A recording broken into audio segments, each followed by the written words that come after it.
ವೀಕ್ಷಕರೇ ನಮಸ್ಕಾರ. ಕರ್ನಾಟಕದಲ್ಲಿ ಕನ್ನಡ ಭಾಷೆ, ನಾಡು, ನುಡಿಯ ಅಭಿಮಾನವನ್ನು ಸಾರಲು ಧಾರವಾಡದಲ್ಲಿ 1890ರ ಜುಲೈ 20ರಂದು ಸ್ಥಾಪನೆಯಾಗಿರ್ತಕ್ಕಂಥ ಕರ್ನಾಟಕ ವಿದ್ಯಾವರ್ಧಕ ಸಂಘದ ಪ್ರಧಾನ ಕಾರ್ಯದರ್ಶಿಗಳು ಹಾಗೂ ನಾಡಿನ ಮಕ್ಕಳ ಲೋಕದಲ್ಲಿ ಮಕ್ಕಳ ಮಹರ್ಷಿಗಳೆಂದೇ ಹೆಸರಾಗಿರ್ತಕ್ಕಂಥ ಶ್ರೀಯುತ ಶಂಕರ್ ಹಲಗತ್ತಿಯವರು ಇವತ್ತು ನಮ್ಮೊಂದಿಗಿದ್ದಾರೆ. ಒಂದೆರಡು ಮಾತುಗಳನ್ನು ಅವ್ರ ಜೊತೆ ಆಡೋಣ. ಕಾರ್ಯಕ್ರಮಕ್ಕೆ ಅವರಿಗೆ ಸ್ವಾಗತವನ್ನು ಕೋರ್ತಾ ಇದ್ದೀನಿ. ಸರ್, ಸ್ವಾಗತ.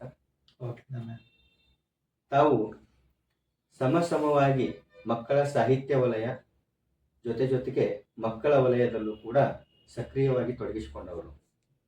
ಈ ಹಿನ್ನೆಲೆಯಲ್ಲಿ ಎರಡೂ ದೋಣಿಗಳ ಮೇಲೆ ಸಮಾಂತರವಾಗಿ ಸಾಗಿರ್ತಕ್ಕಂಥ ತಾವು ಈ ಮಕ್ಕಳ ಲೋಕದ ಕುರಿತಾಗಿ ಆಸಕ್ತಿಯನ್ನು ಹೊಂದಲಿಕ್ಕೆ ಏನು ಪ್ರೇರಣೆ ಅಂತ ನನಗನ್ನಿಸ್ತಿದೆ.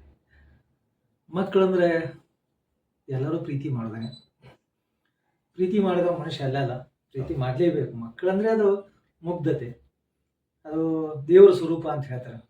ಅಂದರೆ ನಿಷ್ಕಲ್ಮಶ ಮನಸ್ಸು, ಕಪಟತನ ಇರೋದಿಲ್ಲ. ಆಗ ತಾನೇ ಅರಳಿದಂಥ ಹೂವು, ಸಹಜವಾಗಿಯೇ ಎಲ್ಲರೂ ಅದನ್ನು ಪ್ರೀತಿಸುವಂಥದ್ದು, ಹಾಗೆ ಅಪ್ಕೊಳ್ಳುವಂಥದ್ದು, ಅದ್ರ ಬಗ್ಗೆ ಕಾಳಜಿ ವಹಿಸುವಂಥದ್ದು. ಇದು ಮೂಲತಃ ನಾವು ಯುವಕರು ಆದ ಕೂಡಲೇ, ಯುವಕ ವಯಸ್ಸಿಗೆ ಬಂದ ಕೂಡಲೇ ಭಾವನೆ ಏನಿರ್ತದೆ ಅಂದರೆ ಸಮಾಜದೊಳಗೆ ನಾವು ಗುರುತಿಸ್ಕೋಬೇಕು ಅಂತ. ಅದು 18 ವರ್ಷ ದಾಟಿದ ಕೂಡಲೇ ಪ್ರತಿಯೊಬ್ಬ ಯುವಕರೊಳಗೆ ಬರೋದೇನು ಅಂದರೆ ನಾನು ಗುರುತಿಸ್ಕೋಬೇಕು, 4 ಮಂದಿಗೆ ಕಣ್ಣಾಗ ನಾನು ಇರಬೇಕು ಅನ್ನೋಂಥ ಭಾವನೆ ಬರ್ತದೆ. ಅದು ಮನುಷ್ಯ ಸಹಜ ಗುಣ. ಒಂದಿಷ್ಟು ಸರಿಯಾದ ಹಾದಿ ಒಳಗಿದ್ರೆ ಅವನು ಸಾಮಾಜಿಕವಾಗಿ ಸಮಾಜಮುಖಿಯಾಗಿ ತನ್ನ ಇದನ್ನು ಗುರುತಿಸ್ಕೊಳ್ಳಿಕ್ಕೆ ಸಾಧ್ಯತೆ ಇದೆ. ಕೆಲವು ಒಂದಿಷ್ಟು ಏನಾದರೂ ಅಡ್ಡದ ಹಾದಿ ಹಿಡಿದ್ರೆ ಅವನೊಬ್ಬ ಗುಂಡ ಆಗಿನೋ ಇನ್ನೊಂದೇನೋ ಸಾಮಾಜಿಕ ಘಾತಕ ವ್ಯಕ್ತಿಯಾಗಿ ಅವನು ಗುರುತಿಸ್ಕೋತಾನೆ.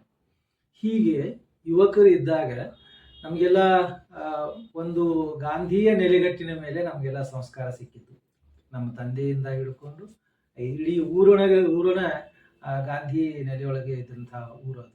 ಅಲ್ಲಿ ಚರಕ ಸಂಘ ಇತ್ತು, ಹಾಗೆ ಸಂಜೆ ಪ್ರಾರ್ಥನಾ ನಡೀತಿದ್ದು, ಗಾಂಧಿ ಪ್ರೀತಿಯಾದ ಪ್ರಾರ್ಥನೆ ನಡೀತಿದ್ದು.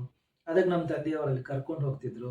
ಇಂಥ ಒಂದು ವಾತಾವರಣದೊಳಗೆ ನಾನು ಬೆಳೆದಂಥದ್ದು. ಸಹಜವಾಗಿಯೇ ಈಗಾಗಲೇ ಹೇಳಿದ ಹಾಗೆ ನಾನು ಗುರುತಿಸ್ಕೋಬೇಕು ಅನ್ನೋದು ನಮ್ಗೆ ಗೊತ್ತಿರದೇ ಇದ್ರು ಸಹಿತ ಅದು ಒಳಗೆ ಅದು ತುಡಿತಾ ಇರ್ತದೆ. ಆ ಹಿನ್ನೆಲೆ ಒಳಗೆ ಊರಿನ ಸಮಸ್ಯೆಗಳಿಗೆ ಸಂಬಂಧಪಟ್ಟಂತೆ ನಾನು ತೊಡಗಿಸ್ಕೊಳಕತ್ತೀನಿ. ತೊಡಗಿಸ್ಕೊಳ್ತಾ ಊರಿನ ಶಾಲೆಯ ಮಕ್ಕಳ ಬಗ್ಗೆ ನನಗೆ ಹೆಚ್ಚು ಒಲವು ಪ್ರಾರಂಭ ಆಯಿತು. ಆ ಊರಿನ ಮಕ್ಕಳೊಳಗೆ ಒಂದಿಷ್ಟಾದರೂ ಏನಾದರೂ ಅವರೊಳಗೆ ಹೊಸ ಪ್ರತಿಭೆ ಬರಬೇಕು ಅಂತ ಇಟ್ಕೊಂಡಿರಿ. ಆವಾಗಿನಿಂದನೇ ಮಕ್ಕಳಿಗಾಗಿ, ನಮ್ಮೂರ ಮಕ್ಕಳಿಗಾಗಿ ಸ್ಪರ್ಧೆ ನಡೆಯಕ್ಕೆ ಶುರು ಮಾಡಿದೆ. ಹಾಗೆಯೇ ತಾಲೂಕು ಮಟ್ಟದ, ಜಿಲ್ಲಾ ಮಟ್ಟದ ಸ್ಪರ್ಧೆಯನ್ನು ಅಕ್ಟೋಬರ್ 2ನೇ ತಾರೀಕು ಅದನ್ನು ನಾನು ಶುರು ಮಾಡಿದ್ದು, ಗಾಂಧಿ ಜಯಂತಿಯ ಅಂಗವಾಗಿ. ಅದೆಷ್ಟರ ಮಟ್ಟಿಗೆ ಒಂದು ಹಂತ ಪ್ರಚಾರ ಆಯಿತು ಅಂತ ಹೇಳಿದ್ರೆ, ಅದು ಕಲಿಯುವಾಗಿನ ಸಂದರ್ಭ ನಮ್ಮದು. ಅವಾಗಿನ ಡಿಗ್ರಿ ಕಲಿಯುವಾಗಿನ ಆವಾಗನೇ ನಾವು ಆ ಮಕ್ಕಳ ಇದ್ರೊಳಗೆ ಇಂಥದ್ದೊಂದು ಸ್ಪರ್ಧೆ ಇಟ್ಟಾಗ ತಾಲೂಕು ಜಿಲ್ಲಾ ಮಟ್ಟದೊಳಗೆ ಭಾಗವಹಿಸಿ ನಮ್ಮೂರಿನ ಇದ್ರೊಳಗೆ ಇಡಿಸಲಾರದಷ್ಟು ಮಕ್ಕಳು ಬಂದು ಆ ಸ್ಪರ್ಧೆಯೊಳಗೆ ಭಾಗವಹಿಸ್ಲಿಕ್ಕತ್ತಿದ್ರು. ಅದರ ಪರಿಣಾಮ ಏನು ಅಂತ ಹೇಳಿದ್ರೆ, ಅವ್ರ ಜೀವನ ತುಂಬನು ಇಲ್ಲ ನಾವು ಕಲಾವಿದೊಳಗೆ ಇಂಥ ದಿನ ಇಂಥ ನಾವು ಇದರೊಳಗೆ ಇಂಥ ಸಂಘಟನೆ ಮಾಡಿದ್ರೊಳಗೆ ನಾನು ಭಾಗವಹಿಸಿದ್ದೆ ಅನ್ನುವಂಥದ್ದು. ಅಂಥದ್ದೊಂದು ಅವಿಸ್ಮರಣೀಯ ದಿನಗಳು ಅಂತ ಮಕ್ಕಳೊಳಗೆ ಕಟ್ಟಿಕೊಡುವಂಥ ಕೆಲಸ ಆಯ್ತು. ಅದು ಪ್ರೇರಣೆ ಆಯ್ತು ನನಗೆ. ಮಕ್ಕಳೊಳಗೆ ಏನಾದರೂ ಇವತ್ತು ಬಿತ್ತಿದ್ರೆ ಇಡೀ ಜೀವನ ತುಂಬ ಅದನ್ನ ಅವರು ನೆನಪಿಟ್ಟುಕೊಂತಾರ ಮತ್ತು ಪಾಲಿಸ್ತಾರಂತ. ಆ ಹಿನ್ನೆಲೆ ಒಳಗೆ ಮಕ್ಕಳ ಲೋಕಕ್ಕೆ ನನ್ನ ಮನಸ್ಸು ಸೆಳೆತಾ ಇದೆ. ಅದಕ್ಕಿಂತ ಪೂರ್ವದೊಳಗೆ ಸಹಜವಾಗಿ ಯುವಕ ಇದ್ದಾಗ ನಾನು ಯುವಕ ಸಂಘ ಕಟ್ಟಿದೆ. ಯುವ ವೇದಿಕೆ ಅಂತ ಊರೊಳಗೆ ಬಹಳ ದೊಡ್ಡ ಪ್ರಮಾಣದ ಊರಿನ ಸುಧಾರಣೆ ಮಾಡಕ್ಕೆ ಪ್ರಯತ್ನ ಮಾಡಿದೆ. ಊರಿ ಶಾಲೆ ಕಂಪೌಂಡ್ ಕಟ್ಟಲಿಕ್ಕೆ ಪ್ರಯತ್ನ ಮಾಡಿದೆ, ಅಂಗಳ ಕಟ್ಟಲಿಕ್ಕೆ ಪ್ರಯತ್ನ ಮಾಡಿದೆ. ಶಾಲೆಯ ಎಲ್ಲ ಡೆವಲಪ್ಮೆಂಟಿಗೆ ಸಂಬಂಧಪಟ್ಟಂಗ ನಾನು ಯುವಕ ಇದ್ದಾಗ ಯುವಕ ಸಂಘ ಕಟ್ಕೊಂಡು ಮಾಡಿದ್ದು. ಊರಾಗ ಏನೇ ಕಾರ್ಯಕ್ರಮ ಆಗಲಿ ಆ ಯುವಕ ಸಂಘ ಅವ್ರನ್ನ ಕರಿಬೇಕು. ಅದು ಮದುವೆ ಇರಲಿ, ಮುಂಜುವೆ ಇರಲಿ, ಏನೇ ಇರಲಿ ಅವರೇ ನಿಂತು ಮಾಡುವಂಥದ್ದು. ಅಂಥ ಒಂದು ಬಲಿಷ್ಠ ಒಂದು 25 ಯುವಕರ ಸಂಘ ಕಟ್ಟಿದ್ದೆ. ಆ ಮೂಲಕ ಯುವಕರು ಹೋಗಿ ಆ ನಂತರ ಮಕ್ಕಳು ಇದಕ್ಕೆ ಬಂತು. ಒಂದು ಕಡೆ ಯುವಕರನ್ನು ನಾವು ಕಂಡ್ಕೊಂಡಿದ್ದೀವಿ ಅಂದರೆ ಒಂದು ಹಂತ ದಾಟಿದ ಬಳಿಕ ಯುವಕರು ಇದ್ರೊಳಗೆ ಮತ್ತೆ ನಾವು ಒಂದಿಷ್ಟು ಗ್ಯಾಪ್ ಆದರೆ ಮತ್ತೆ ಅದೇ ಸ್ಥಿತಿಗೆ ಬರುವಂಥದ್ದು. ಅಂದ್ರೆ ಮೂಲತಃ ಬೇಸ್ ಹೇಗೆ ಬಿದ್ದಿರ್ತೈತಿ ಅದು ನಿರಂತರವಾಗಿರ್ತದೆ. ಅದ್ರ ಮಧ್ಯದಲ್ಲಿ ಬರುವಂಥದ್ದು ಏನದಲ್ಲ ಅದು ಶಾಶ್ವತವಾಗಿ ನಿಲ್ಲುವುದಿಲ್ಲ ಅನ್ನುವಂಥದ್ದು. ಆ ಹಿನ್ನೆಲೆಯೊಳಗೆ ಮಕ್ಕಳ ಕಡೆ ಹೆಚ್ಚು ನಂದು ಒಲವು ಪ್ರಾರಂಭ ಆಯಿತು. ಅಂದ್ರೆ ಈಗ ಸಾಹಿತ್ಯ ವಲಯದಲ್ಲಿ ಒಂದು ಗುರುತರ ಜವಾಬ್ದಾರಿನ ವಹಿಸ್ಕೊಳ್ಳೋಕ್ಕಿಂತ ಮುಂಚಿತವಾಗಿಯೇ ತಾವು ಮಕ್ಕಳ ಬಗ್ಗೆನೇ ಕಾಳಜಿಯನ್ನು ಹೊಂದಿ ಮಕ್ಕಳಿಗಾಗಿ ಒಂದಷ್ಟು ಪ್ರಯತ್ನಗಳನ್ನ ಮಾಡಿದ್ದೀರಿ. ಖಂಡಿತ ಅದು ಎಷ್ಟು ಮಟ್ಟಿಗೆ ಅಂತ ಹೇಳಿದ್ರೆ ಈಗಾಗಲೇ ನಾನು ಶಾಲೆ ಬಗ್ಗೆ ಹೇಳಿದೆ. ನಾನು ಮೂರೊಳಗೆ ಒಂದು ಬಾಲವಾಡಿ ಅಂತಿತ್ತು. ಬಾಲವಾಡಿಯೊಳಗೆ ಒಬ್ಬ ಟೀಚರ್ ಇದ್ದು. ಅವರು 17 ವರ್ಷ ಅದೇ ಇದ್ರೊಳಗೆ ಇದ್ರು ಅವರು. ಅವರು ಊರೊಳಗೆಲ್ಲ ಬ್ಯಾಸರ ಆಗ್ಬಿಟ್ಟಿದ್ರು. ಅದಕ್ಕೆ ಸಂಬಂಧಪಟ್ಟಂಗ ನಾನು LLB ಕಲಿಯುವಾಗ ಆವಾಗನೇ ಬೆಂಗಳೂರಿಗೆ ಹೋಗಿ 18 ರೂಪಾಯಿ ಅವಾಗ ಬೆಂಗಳೂರು ಬಸ್ ಚಾರ್ಜ್ ಹುಬ್ಳಿಯಿಂದ ಹೋಗಿ ಅಲ್ಲಿ ಮಂಜುನಾಥ್ ಅಂತೇಳಿ ಸಮಾಜ ಕಲ್ಯಾಣ ಇಲಾಖೆಗೆ ಇರ್ತಿತ್ತು. ಅಲ್ಲಿ ಹೋಗಿ ಅವ್ನು ಭೇಟಿಯಾಗಿ ಅವ್ನು ಟ್ರಾನ್ಸ್ಫರ್ ಮಾಡಿಸಿದೆ. ಟ್ರಾನ್ಸ್ಫರ್ ಮಾಡಿಸಿದ ಕೂಡ ಹಂಗೆ ಏನೋ ಬಾಲವಾಡಿ ಬಂದ್ ಆಗ್ಬಿಡ್ತೇವೆ. ಬಾಲವಾಡಿ ಬಂದ್ ಆದ್ಕೊಂಡು ಊರನ್ನೆಲ್ಲರೂ ನಾನು ಬೇಯಕತ್ತಿ ಬಿಟ್ರು. 3-4 ವರ್ಷ ಇದು ಅದು ಬಂದಾದ ಕೂಡಲೇ ನಿನ್ನಿಂದ ಮಕ್ಕಳಿದೆಲ್ಲ ಇದು ಆತು ಅಂತ ತಿಳ್ಕೊಂಡು ಹೇಳಿ ಮಾಡಿದ್ರು. ನಾನು ಆಗ್ತಾನೆ ನೌಕರಿ ಶುರು ಆಗಿತ್ತು. ನಾನು 1988ರ ನೌಕರಿ. 89ರೊಳಗೆ ನಾನು ಊರಿಗೆ ಒಂದು ಬಾಲವಾಡಿ ಒಂದು ಶಾಲೆಯನ್ನು ಶುರು ಮಾಡಿದೆ. ಮಕ್ಕಳಿಗಾಗಿ ಬಾಲವಾಡಿ ಶಾಲೆ ಅಂತ ಶುರು ಮಾಡಿದೆ. ಕನ್ನಡ ಕಾನ್ವೆಂಟ್ ಶಾಲೆ ಅಂತ. ಕನ್ನಡ ನನ್ನ ಮಗಳು ಹುಟ್ಟಿದ್ಲು ಅವಾಗನೇ 1 ವರ್ಷದ. ಸಮತಾ ಕನ್ನಡ ಕಾನ್ವೆಂಟ್ ಶಾಲೆ ಅಂತ ಶುರು ಮಾಡಿ ಇಲ್ಲಿಯ ಏನು ಡೊನೇಟರ್ಸ್ ಹಿಡ್ಕೊಂಡು ಖಾದಿಯ ಇದನ್ನ ಮಕ್ಕಳಿಗೆ ಡ್ರೆಸ್ ಕೊಡಿಸುವಂಥದ್ದು, ಹಾಗೆ ಊರನ್ನವ್ರನ್ನ ಹಿಡ್ಕೊಂಡು ಅಲ್ಲಿ ಸಾಮಾನು ಕೊಡಿಸುವಂಥದ್ದು, ಇಂಥದ್ದೊಂದು ಮಾಡಿ ಒಂದು ಕನಿಷ್ಠ ಒಂದು 35 ಮಕ್ಕಳು ಅಲ್ಲಿ ಬರೋ ಹಾಗೆ ನಾನು ಶುರು ಮಾಡಿದೆ.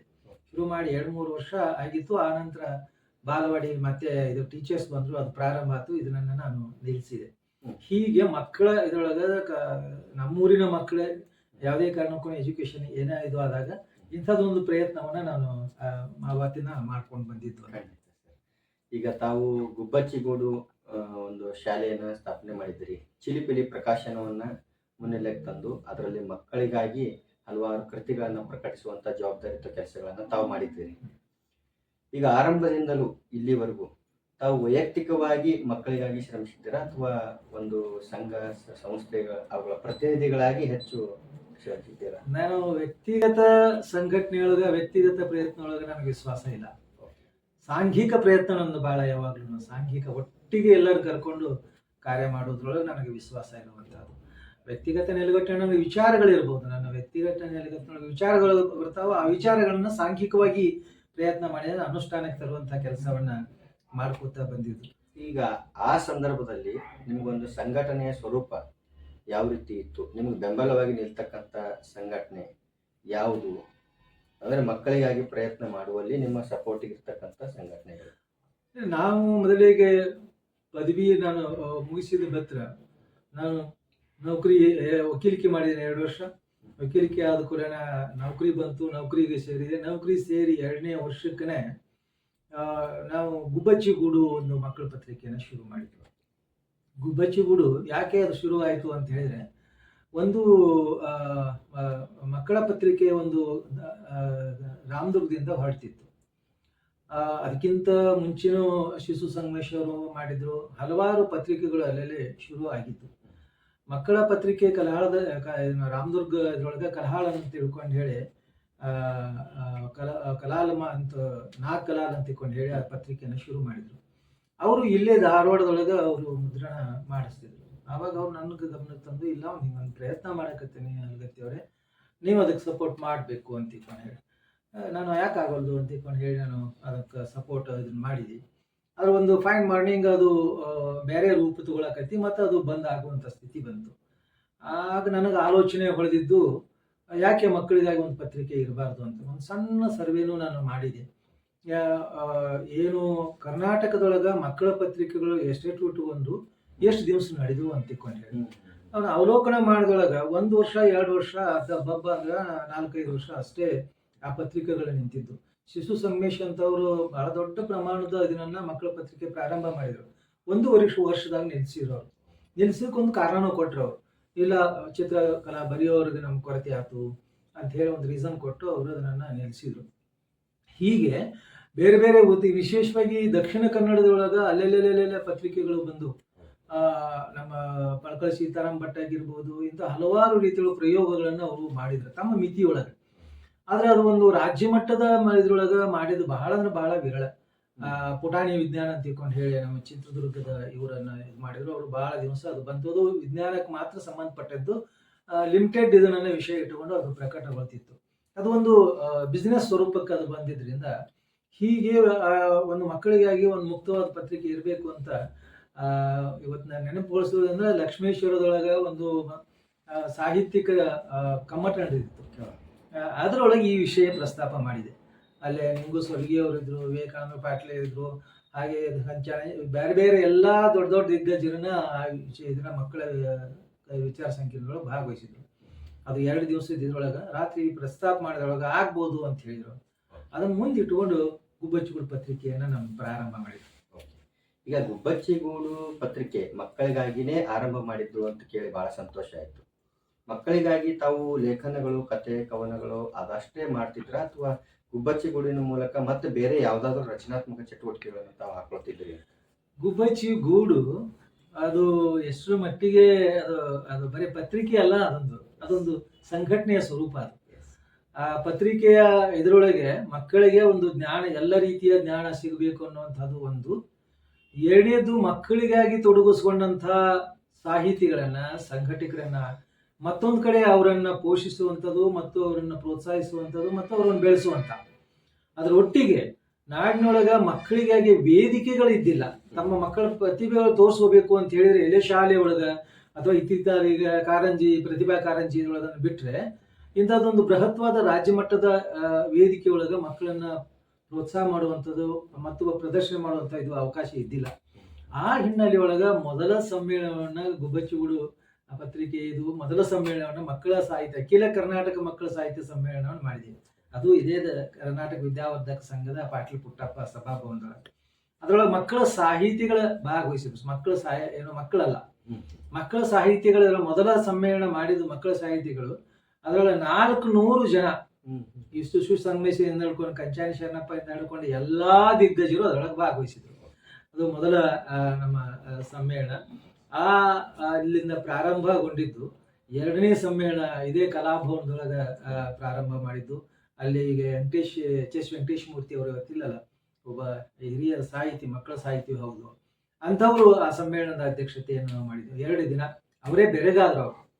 ಅವರು ಇವು ಮಾಡ್ತಾರೆ ಇಲ್ಲಿ ಅಂತ ಹೇಳಿ ಅಂದ್ರೆ 2 ದಿನಾನು ಸಹಿತ 3000 ಮಕ್ಕಳು ಎಲ್ಲ ರೀತಿ ಇದನ್ನ, ಅದು ಕ್ರೀಡೆಯಿಂದ ಹಿಡ್ಕೊಂಡು ಅವರು ಏನೇನೋ ಪ್ರತಿಭೆಗಳದೋ ಪ್ರತಿಭೆಗಳಿಗೆ ವೇದಿಕೆಯನ್ನು ಒದಗಿಸಿಕೊಡುವಂತ ಕೆಲಸವನ್ನ ಮಾಡಿದ್ವಿ. ನೂರಾರು ಅಷ್ಟೇ ಅಲ್ಲ, ಸಾವಿರಾರು ಮಕ್ಕಳು ಆ ವೇದಿಕೆ ಒಳಗ ತಮ್ಮ ಪ್ರತಿಭೆಯನ್ನು ತೋರಿಸಲಿಕ್ಕೆ ಅವಕಾಶವನ್ನು ಪ್ರಾರಂಭ ಮಾಡಿದೆವು. ಹೀಗೆ ನಿರಂತರವಾಗಿ 6 ಏನು ಸಮ್ಮೇಳನಗಳನ್ನ ಅಖಿಲ ಕರ್ನಾಟಕ ಮಕ್ಕಳ ಸಾಹಿತ್ಯ ಸಮ್ಮೇಳನ ಅಂತ ನಾವು ಮಾಡಿದೊಳಗೆ ಬೆಳಗಾವದಾಗ ಮಾಡಿದಾಗ 10,000 ಮಕ್ಕಳು 2 ದಿವಸ, ಎಲ್ಲಿ ಸರ್ಕಾರದ 10 ಪೈಸಾ ಇಲ್ಲದೇ ಸಾರ್ವಜನಿಕ ನೆರವಿನಿಂದ ಅದನ್ನ ಮಾಡಿದ್ದು. ಹಾಗೆ ಗದಗದೊಳಗ ಮಾಡಿದ್ದು, ಅಲ್ಲಿ 7,000 ಮಕ್ಕಳು, 3,000 ಮಕ್ಕಳು ಹುಬ್ಬಳ್ಳಿ ಒಳಗ ಮಾಡಿದೊಳಗ ಅದು 3 ದಿನ ಮಾಡಿದ್ದು.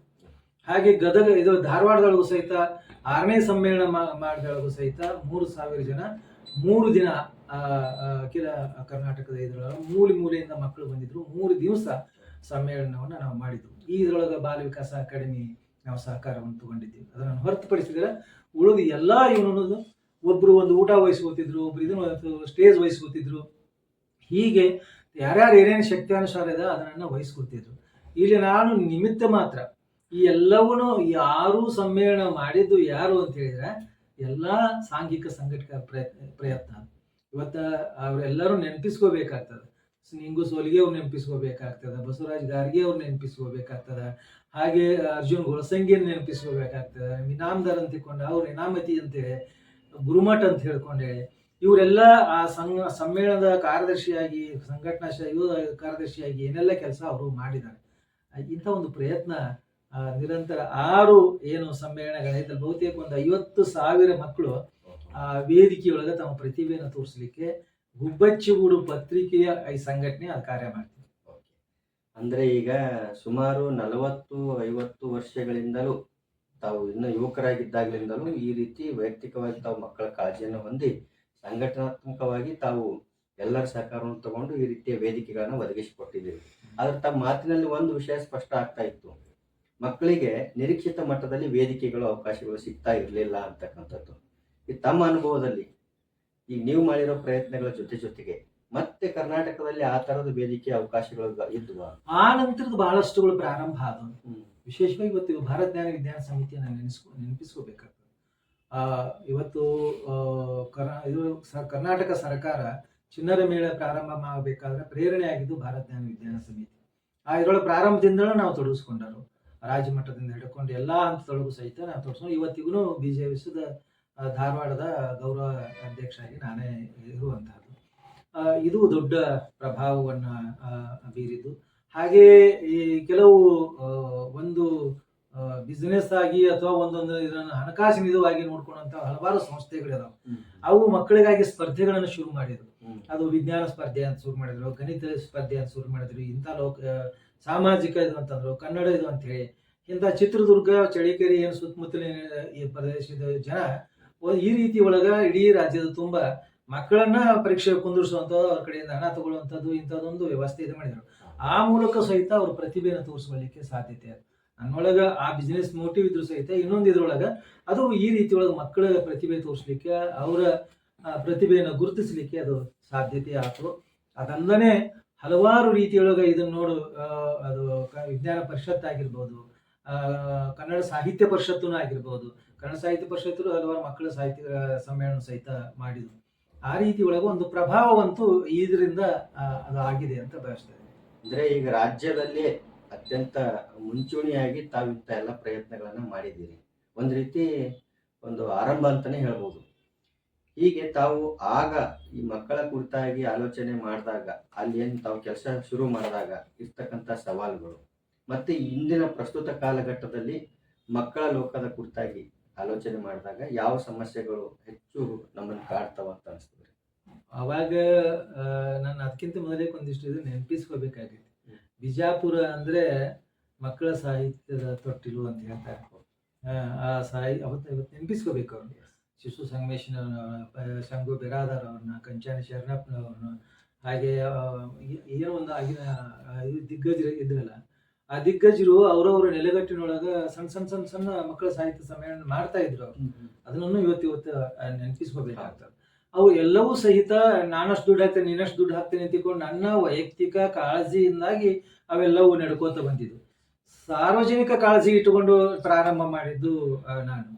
ಈ ಸಹಜವಾಗಿನೇ ಏನಿರ್ತದೆ ಅಂದ್ರೆ, ಸಂಘಟನೆ ಸಂದರ್ಭದೊಳಗೆ ನಾನು ಊಟ ಕೊಡ್ತೀನಿ ಅಂತ ಹೇಳ್ತಾರೆ. ನಾನು ಊಟ ಕೊಡ್ತೀನಿ ಅಂತ ಹೇಳಿದಾಗ ಸಮ್ಮೇಳನದ ಬಂದ ದಿವಸ ಕೈ ಕೊಟ್ಬಿಡ್ತಾರೆ. ಕೈ ಕೊಟ್ಟಾಗ ನಾಳೆನೇ ಸಮ್ಮೇಳನ ಇರ್ತತಿ, ಏನ್ ಮಾಡ್ಬೇಕು ಅವಾಗ? ಅಂತ ಒಂದು ಘಟನೆಗಳು ನಮ್ಮ ಮುಂದೆ ಆಗಿದಾವ. ಅವತ್ತು ನಮಗೆ 2ನೇ ಸಮ್ಮೇಳನ ನೆನಪಾಗ್ತದೆ. ಇಲ್ಲಿ ಈ ಜಿಲ್ಲೆಯ ಒಬ್ರು ಅರಣ್ಯ ಇಲಾಖೆ ಸಚಿವರಿದ್ರು, ಫಾರೆಸ್ಟ್ ಮಿನಿಸ್ಟರ್ ಇದ್ರು.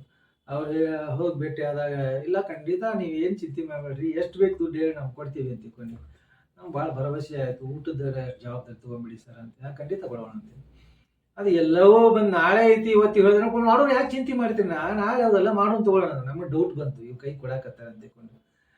ರಾತ್ರಿನ ನಮ್ಮ ಒಬ್ರು AC ಇದ್ರು, ನಮ್ಮ ಫ್ರೆಂಡ್ ಕ್ಲಾಸ್ಮೇಟ್, ಅವ್ರನ್ನ ಇವತ್ತು ನೆನಪಿಸ್ಕೋಬೇಕಾಯ್ತು. ಬೊಮ್ಮನಹಳ್ಳಿ ಅಂತ ತಿಳ್ಕೊಂಡು ಹೇಳಿ, ಏನೋ ಜಿಲ್ಲಾ ಎಂಥದ್ದು ಅಸಿಸ್ಟೆಂಟ್ ಜಿಲ್ಲಾಧಿಕಾರಿ ಇದ್ದವರು. ಅವ್ರನ್ನ ಕೇಳ್ಕೊಂಡಾಗ ಇಲ್ಲಿ ಒಬ್ಬ ಹೋಟೆಲ್ ಮಾಲಕರಿಗೆ ಅವ್ರು ಕಾಂಟ್ಯಾಕ್ಟ್ ಮಾಡಿ, ಇಲ್ಲ ಇವರು ಊಟದ ವ್ಯವಸ್ಥೆ ಮಾಡ್ರಪ್ಪ ಅಂತ ಹೇಳ್ಕೊಂಡು ಅವರೆಲ್ಲ ಊಟ ಇದನ್ನ ಮಾಡಿದ್ರು. ಆ ಹಿನ್ನೆಲೆ ಅಂದ್ರೆ ಒಂದು ಈ ರೀತಿ ಕೊಟ್ಟ ಭರವಸೆಯನ್ನ ಕೈ ಕೊಟ್ಟಾಗ ಆಗುವಂತ ಏನು ಸಂಕಟ ತಲ್ಲಣಗಳದಾವಲ್ಲ, ಎಲ್ಲಾ ರಾಜ್ಯದಿಂದ ಬೇರೆ ಬೇರೆ ಬರ್ತಾರ. ಬರೀ 400-500 ಅಲ್ಲ, ಬರೀ 1000 ಅಲ್ಲ, 3000 ಮಕ್ಕಳು ಬರ್ತಾರ. ಅವರೆಲ್ಲ ಊಟದ ವ್ಯವಸ್ಥೆ ಮಾಡ್ಬೇಕು, 2 ದಿನದ ಊಟದ ವ್ಯವಸ್ಥೆ ಮಾಡಿ. ಹಿಂಗಂದಾಗ ಕೈ ಕೊಟ್ಟಾಗ ಅದು ಸಂಘಟಕರ ಹೇಳ್ತಿರೋದಂತ ಸಂಕಟ. ಅಂತ ಹಲವಾರು ಸಂದರ್ಭದೊಳಗಾಗಿದೆ. ಅದೇ ಗದಗಿನೊಳಗೂ ಸಹಿತ ಹಾಗೆ ಆಯ್ತು.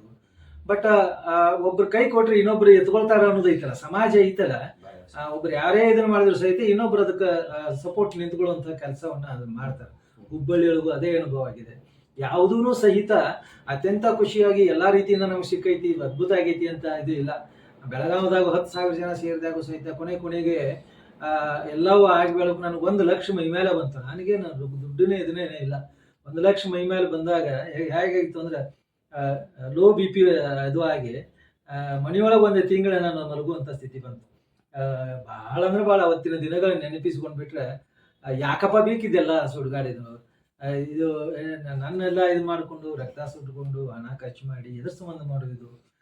ಹೀಗೆಲ್ಲ ಮೈ ಮೇಲೆ ಬಂದಾಗ ಯಾಕೆ ಮಾಡಬೇಕು ಅಂತ ತಿಳ್ಕೊಂಡು ಹೇಳಿ ಡಿಪ್ರೆಷನ್ಗೆ ಹೋಗಿ ಅವಾಗ ಏನೋ ನೌಕರಿ ಇದ್ದುಕೊಂಡ ಅದನ್ನು 1 ಲಕ್ಷ ತೂಗಿಸ್ಬೇಕಾದ್ರೆ ಬಹಳ ಅಂದ್ರೆ ಬಹಳ ತ್ರಾಸ ಆಗೋಯ್ತು. ಆವಾಗ ಏನು ಆಗ್ತು ಅಂದ್ರೆ ಸಂಘಟಕರಿಗೆ ಎಂಥ ಸಮಸ್ಯೆ ಇರ್ತಂದ್ರೆ ನಾವು ಒಂದು ಸ್ಮರಣ ಸಂಚಿಕೆ ತರ್ತೇವೆ ಅಂತ ಹೇಳಿ ಒಂದಿಷ್ಟು ಅಡ್ವರ್ಟೈಸನ್ನು ಕಲೆಕ್ಟ್ ಮಾಡಿದ್ದೀವಿ. ಇಲ್ಲಿ ನೋಡಿದ್ರೆ 1 ಲಕ್ಷ ನಮ್ಗೆ ಕೈ ಕೊಟ್ಬಿಟ್ರು. ಏನು ಕೈ ಎತ್ಬಿಟ್ರು ನಮ್ಗೆ. ನಾವು ಊಟ ಹಾಕಿದ್ದೀವಿ ಒಂದು ಮಠ, ಊಟ ಹಾಕಿದ ಬಗ್ಗೆ ತಾಟ್ ಕೊಟ್ಟದ ಬಗ್ಗೆ ಅದಕ್ಕೆ ನಾವು ಇಷ್ಟು ಬಾಡಿಗೆ ಹಾಕತ್ತೆ ಅಂತೇಳಿ ರೊಕ್ಕ ಮುಂದಿಟ್ಬಿಟ್ರು. ಇಷ್ಟು ನೀವು ಕೊಡಬೇಕು ಅಂತ ತಿಳ್ಕೊಂಡು ಹೇಳಿ ಉಳಿದ 1 ಲಕ್ಷ ಅದನ್ನ ತೆಗೆದು ನಾವು ಅದಕ್ಕೆ ಕೊಟ್ಟಿವಿ. ಉಳಿದದ್ದೇನು ಅಡ್ವರ್ಟೈಸ್ ಇದೆ ಅವ್ರಿಗೆ ಮಾಡ್ಬೇಕಂತೆಲ್ಲ ಸಂಚಿಕೆ ತರಕ್ಕಾಗಲಿಲ್ಲ. ಬಟ್ ಅವತ್ತಿಂದ ಹಿಡ್ಕೊಂಡು ಇವತ್ತಿನವರು ಆ ಆಪಾದನೆ ನನ್ನ ಮೇಲೆ ಇದೆ. ನೀವು ರೊಕ್ಕ ತಗೊಂಡ್ರಿ ಒಂದು ಸ್ಮರಣ ಸಂಚಿಕೆ ನೀವು ತರಕ್ಕಾಗಿಲ್ಲ ಅಂತ. ಈ ನೋವು ಅದಲ್ಲ ಸಂಘಟಕರಿಗೆ ನೋವು, ಬಟ್ ವಾಸ್ತವ ಹೀಗಿದೆ. ಇಲ್ಲ, ಈಗ ಅಷ್ಟು ಸುಮಾರು 40 ವರ್ಷಗಳ ಹಿಂದೆನೆ ತಾವು ಇಷ್ಟೆಲ್ಲ ಕಷ್ಟ ಇದ್ರೂ ಕೂಡ ಬಹಳ ಸರಳವಾಗಿ ಅವುಗಳನ್ನ ಮಾಡ್ಕೊಂತ ಬಂದ್ರಿ. ಬಟ್ ಇವತ್ತಿನ ಪರಿಸ್ಥಿತಿ ಭಿನ್ನವಾಗಿದೆ. ಇವತ್ತು ಸರ್ಕಾರಗಳು, ಇಲಾಖೆ, ವಿವಿಧ ಸಂಘ ಸಂಸ್ಥೆಗಳು ಅವು ಕೂಡ ಮಕ್ಕಳ ಜಗತ್ತಿನ ಕುರಿತು ಸ್ವಲ್ಪ ಮಟ್ಟಿಗೆ ಆಲೋಚನೆ ಮಾಡ್ಲಿಕ್ಕೆ ಶುರು ಮಾಡಿದವು. ಈ ಬದಲಾದ ಕಾಲಘಟ್ಟದಲ್ಲೂ ಕೂಡ ಸಮಸ್ಯೆಗಳು ಇದಾವೆ ಅಂತ ಹೇಳ್ತೀರಾ ಅಥವಾ ಎಲ್ಲ ಸಮಸ್ಯೆಗಳು ಬಗೆಹರಿದವ ಅಂತ ಹೇಳ್ಬೋದು? ಮಕ್ಕಳ ಕ್ಷೇತ್ರದ ಬಗೆಹರಿದಿಲ್ಲ, ಯಾವ ಸಮಸ್ಯೆಗಳು ಬಗೆಹರಿದಿಲ್ಲ. ಆದ್ರೆ ಇವತ್ತು ಮಕ್ಕಳಿಗಾಗಿನ ಬಹಳಷ್ಟು ಸಂಘಟನೆಗಳು ರೂಪುಗೊಂಡಿದಾವೆ. ಬಹಳ ತರೇವಾರಿ ಅಂತ ಹೇಳ್ತಲ್ಲ, ತರೇವಾರಿ ರೀತಿ ಒಳಗ ಸಂಘಟನೆಗಳ ರೂಪುಗೊಂಡಿದಾವೆ. ನನ್ನ ವ್ಯಕ್ತಿಗತ ಬದುಕಿಗೆ ಅಂದ್ರೆ ನನ್ನ ಜೀವನ ಸಾಗಿಸಾಕ ನಾನು ಮಕ್ಕಳು ಸಂಘಟನೆ ಇಟ್ಕೊಂಡು ಅದನ್ನ ಬಳಸ್ಕೊಂಡು ನಾನು ಜೀವನ ಸಾಗಿಸ್ತಾ ಇದ್ದೀನಿ. ಇಂಥ ಒಂದಿಷ್ಟು ವ್ಯಕ್ತಿಗಳದಾಗಲ್ಲ, ಅವರು ಅದ್ರ ಮೇಲೆ ಜೀವನ ಇಟ್ಕೊಂಡು ಸಾಗಿಸುವಂಥವ್ರು ಅದು ಮಿಸ್ಯೂಸ್ ಆಗ್ತಾ ಇದೆ. ಅದು ಅವ್ರ ಪ್ರತಿಭೆ ಆಗಿರ್ಬೋದು, ಸಂಘಟನೆ ಆಗಿರ್ಬೋದು. ಇನ್ನೊಂದು ಇದ್ರೊಳಗ ಈಗಾಗಲೇ ಇಲಾಖೆಗಳು ಕನ್ನಡ ಮತ್ತು ಸಂಸ್ಕೃತಿ ಇಲಾಖೆ ಆಗಿರ್ಬೋದು, ಮಹಿಳಾ ಮತ್ತು ಮಕ್ಕಳ ಇಲಾಖೆ ಆಗಿರ್ಬೋದು, ಇವತ್ತು ಬಾಲ ವಿಕಾಸ ಅಕಾಡೆಮಿ ಇದೆ, ಬಾಲ ವಿಕಾಸ ಅಕಾಡೆಮಿ ಆಗಿರ್ಬೋದು, ಇಂಥ ಹಲವು ರೀತಿ ಒಳಗ ಬಾಲಭವನ ಇದೆ. ಬಾಲಭವನ ಸಹಿತ ಇವತ್ತಿಗೂ ಅದು ಇನ್ನೂ ಅತಿ ಸರಿಯಾದ ರೀತಿ ಒಳಗ ಪ್ರಚಾರ ಆಗ್ತಾ ಇಲ್ಲ. ಇಡೀ ರಾಜ್ಯದಾದ್ಯಂತ ಬಾಲಭವನ ಅದಲ್ಲ, ನೆಹರು ಅವರು ಇದನ್ನ ಮಾಡಿದ ಬಾಲಭವನ, ಅದು ಪ್ರತಿ ವರ್ಷ ಈ ಮಕ್ಕಳಿಗೆ ಜಿಲ್ಲೆಯ ಒಳಗ ಮಕ್ಕಳಿಗೆ ಬೇರೆ ಬೇರೆ ರೀತಿಯ ಸ್ಪರ್ಧೆಗಳನ್ನ ಮಾಡ್ತಾರೆ. ಆದ್ರೆ ಅದು ಸರಿಯಾದ ರೀತಿ ಒಳಗ ಪ್ರಚಾರ ಇಲ್ಲ. ಹಾಗೆ ಅಲ್ಲೆಲ್ಲೆಲ್ಲೆಲ್ಲೇ ಬೇರೆ ಬೇರೆ ರೀತಿ ಒಳಗ ಮಕ್ಕಳಿಗಾಗಿ ಇವತ್ತು ನಡೀತಾ ಇದಾವು. ಇನ್ನಷ್ಟು ವ್ಯವಸ್ಥಿತವಾದ ರೀತಿ ಒಳಗೆ ಅದು ಆಗಬೇಕು ಅಂತ. ಮಕ್ಕಳ ಹೆಸರಿನೊಳಗೆ ಯಾರೂ ಮೋಸ ಮಾಡುವಂಥದ್ದು, ಅದನ್ನು ದುರುಪಯೋಗ ತೆಗೆದುಕೊಳ್ಳುವಂಥದ್ದು ಆಗಬಾರ್ದು ಅನ್ನೋದು ನನ್ನ ಕಳಕಳಿ ಮತ್ತು ಕಾಳಜಿ. ಆ ನಿಟ್ಟಿನೊಳಗೆ ಇವತ್ತು ಸರ್ಕಾರ ಆಗಿರ್ಬೋದು, ಇವತ್ತು ಕೇಂದ್ರ ಸರ್ಕಾರದೊಳಗೂ ಸಹಿತ ಮಕ್ಕಳಿಗಾಗಿನೇ ಮತ್ತು ಇಂಥ ಚಟುವಟಿಕೆ ಮಾಡ್ತಾವಂದ್ರೆ ಎಷ್ಟು ಬೇಕಾದಷ್ಟು ರೊಕ್ಕ ಕೊಡ್ತಾರೆ. ಅಲ್ಲಿಯೂ ಸಹಿತ ಇದು ಅವಕಾಶ ಇದೆ. ಇದ್ರೊಳಗ ಸರ್ಕಾರದೊಳಗೂ ಅವಕಾಶ ಇದೆ. ಅದನ್ನ ಸರಿಯಾದ ರೀತಿ ಒಳಗೆ ಅದು ಆಗಬೇಕು ಅಂತ ಆದಾಗ ಮಾತ್ರ ಇನ್ನಷ್ಟು ಒಳ್ಳೆ ರೀತಿ ಒಳಗೆ ಆಗ್ಲಿಕ್ಕೆ ಸಾಧ್ಯತೆ ಐತಿ. ಯಾವುದೇ ಕಾರಣಕ್ಕೂ ಮಕ್ಕಳ ಇದ್ರೊಳಗೆ ಮೊದಲಿನಂತಹ ಸ್ಥಿತಿ ಇಲ್ಲ.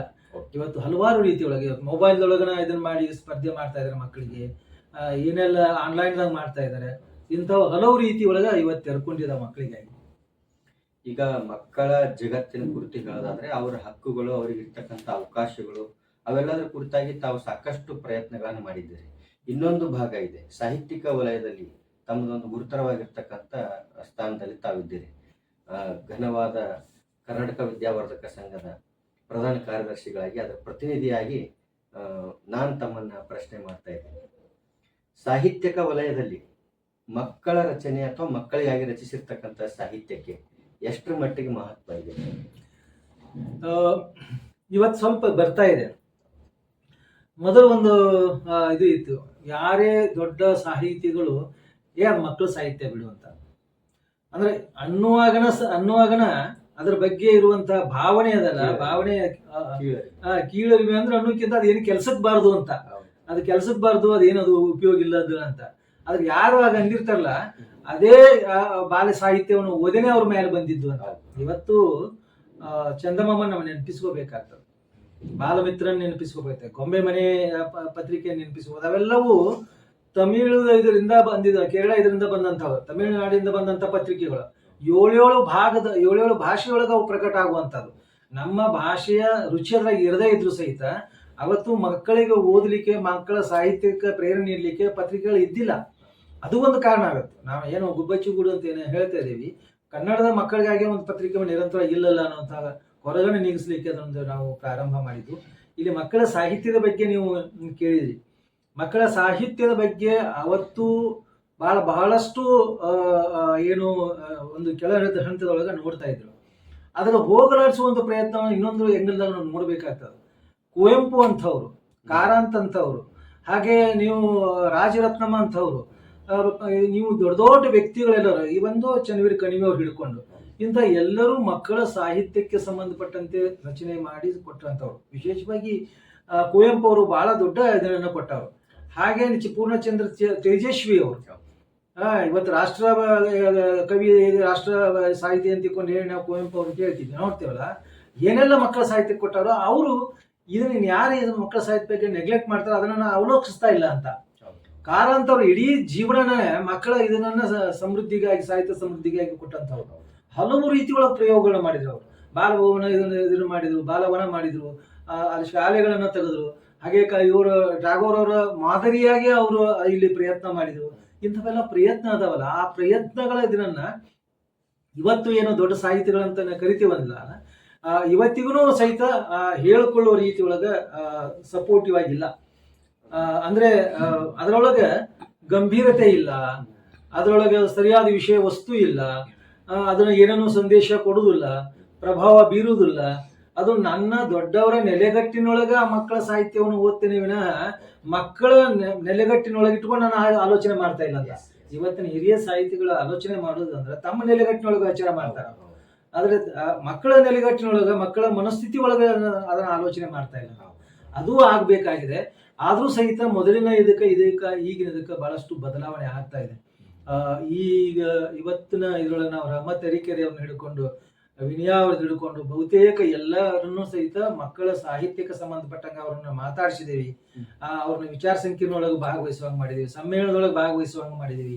ಮಾಡಿಸೋದ್ರ ಮೂಲಕ ಮಕ್ಕಳ ಸಾಹಿತ್ಯ ಅಧ್ಯಯನ ಮಾಡುವಂಥದ್ದು, ಮಕ್ಕಳ ಸಾಹಿತ್ಯದ ಬಗ್ಗೆ ಒಳ್ಳೆಯ ಮಾತುಗಳನ್ನ ಹೇಳಿಸುವಂತ ಕೆಲಸವನ್ನ ಈ ನಮ್ಮ ಗುಬ್ಬಚ್ಚಿಗೂಡು ಬಳಗ ಮಾಡಿದೆ ಅಂತ ನಾನು ಭಾವಿಸ್ತಾ ಇದ್ದೀನಿ. ಅಂದ್ರೆ ಈಗ ಸಾಹಿತ್ಯ ಅಂದ್ರೆ ಕೇವಲ ಹಿರಿಯರು, ಪ್ರಬುದ್ಧರು, ಒಂದು ಮೇಲ್ಹಂತದ ಆಲೋಚನೆಗಳನ್ನ ಇಟ್ಕೊಂಡಂತವ್ರಿಗೆ ಮಾತ್ರ ಅಲ್ಲ, ಮಕ್ಕಳ ಆಲೋಚನೆ ಮಟ್ಟಕ್ಕೆ, ಮಕ್ಕಳ ಮನಸ್ಸಿನ ಮಟ್ಟಕ್ಕೂ ಕೂಡ ಬರಿತಕ್ಕಂಥದ್ದು, ಆಲೋಚನೆ ಮಾಡ್ತಕ್ಕಂಥದ್ದು ಮಕ್ಕಳ ಸಾಹಿತ್ಯ. ಖಂಡಿತ ಹೌದೌದು. ಅಂದ್ರೆ ಈಗ ನೋಡ್ರಿ, ನಮ್ದು ಹೇಗಿದೆ ಅಂದ್ರೆ ಅಮೇರಿಕದೊಳಗೆ ಅಥವಾ ವಿದೇಶದೊಳಗೆ ಮಕ್ಕಳ ಸಾಹಿತ್ಯ ಬಗ್ಗೆ ಬಹಳಷ್ಟು PhD MA ಏನೆಲ್ಲ ಹೈ ಕ್ವಾಲಿಫೈ ಮಾಡಿದವ್ರು ಮಾತ್ರ ಅದನ್ನ ಬರೀತಾರೆ. ಮತ್ತೆ ಅಷ್ಟೇ ಅಲ್ಲ, ಒಬ್ಬ ಕನ್ನಡ ಶಾಲೆ ಮಾಸ್ತರ್ ಆಗ್ಬೇಕಾದ್ರೆ ಅಲ್ಲಿ ಈಗ ಹೇಗೆ ನಾವು ಯೂನಿವರ್ಸಿಟಿ ಪ್ರೊಫೆಸರ್ ಆಗ್ಬೇಕಾದ್ರೆ ಏನೆಲ್ಲ ಕಂಡೀಷನ್ಸ್ ಇರ್ತಲ್ಲ, ಆ ರೀತಿ ಕನ್ನಡ ಶಾಲೆ ಮಾಸ್ತರ್ ಆಗ್ಬೇಕಾದ್ರೆ ಅಂತ ಎಲ್ಲ ಕ್ವಾಲಿಟಿಯಲ್ಲಿ ಇದು ನಿರೀಕ್ಷೆ ಇರ್ತದೆ. ಇಂಥ ಒಂದು ದ್ವಂದ್ವ ನಮ್ಮ ದೇಶದೊಳಗೆ ಇದೆ ಅಲ್ಲ. ಅಂದ್ರೆ ಒಟ್ಟಾರೆ ಮಕ್ಕಳ ಜಗತ್ತನ್ನೇ ಕೀಳಾಗಿ ಕಾಣ್ತಕ್ಕಂಥದ್ದು, ಕಡಿಮೆ ಅನ್ನುವಂಥದ್ದು, ಕನ್ನಡ ಶಾಲೆ ಮಾಸ್ತರ್ ಬಿಡ ಅನ್ನುವಂಥದ್ದು, ಕನ್ನಡ ಶಾಲೆ ಮಾಸ್ತರ್ ಬರ್ದಾಗ ಬಿಡ ಅನ್ನುವಂಥದ್ದು. ಇವತ್ತಿಗೂ ಸಹಿತ, ನನ್ನ ಹೆಸರು ಹೇಳ್ಬಾರ್ದು, ಇವತ್ತಿಗೂ ಸಹಿತ ಕನ್ನಡ ಶಾಲೆಯ ಮಾಸ್ತರ್ಗಳ ಬರೆದಂತ ಕಥೆ, ಕಾವ್ಯ, ಕವಿಗಳನ್ನ ಕಡೆಗಣಿಯನ್ನು ನೋಡುವಂತಹದ್ದು. ಆ ವಿದೇಶದೊಳಗೆ ಬರೆದವರು ಬಹಳ ಶ್ರೇಷ್ಠ ಅನ್ನೋದು, ನಮ್ಮ ಮಕ್ಕಳ ಏನೋ ಟೀಚರ್ಸ್ಗಳು ಬರೆದದ್ದನ್ನ ಅದು ಕನಿಷ್ಠ ಅನ್ನುವಂಥದ್ದು. ಇದು ಅದಲ್ಲ, ಇದು ಹೋಗ್ಬೇಕಾಗಿದೆ ಅಂತ. ಅಂದ್ರೆ ನಾವು ಆಲೋಚನೆ ಕ್ರಮ ಬದಲಾಗಬೇಕು. ನಮಗೆ ಬಹಳ ಮುಖ್ಯ ಆಗಿದ್ದೇನಂದ್ರೆ, ಒಂದು ಕಾವ್ಯವನ್ನ, ಒಂದು ಕಥೆಯನ್ನ ಮಕ್ಕಳ ಮುಂದೆ ಇದ್ರೆ ಮಕ್ಕಳು ಖುಷಿ ಪಟ್ರೆ ಅದು ನಿಜವಾದ ಮಕ್ಕಳ ಸಾಹಿತ್ಯ. ಅಂದ್ರೆ ಈಗ ಇದರ ಅರ್ಥ, ಕನ್ನಡ ಸಾಹಿತ್ಯ ವಲಯದಲ್ಲಿರ್ತಕ್ಕಂಥ ದಿಗ್ಗಜರು, ಗುರುತರ ಸ್ಥಾನದಲ್ಲಿ ಇರ್ತಕ್ಕಂಥವ್ರು ಈ ಮಕ್ಕಳ ಸಾಹಿತ್ಯವನ್ನ ನೋಡುವ ಕ್ರಮ ಬದಲಾಗಬೇಕು. ಖಂಡಿತ ಅದ್ರ ಕುರಿತಾಗಿ ಗೌರವ ಹೊಂದಿರಬೇಕು.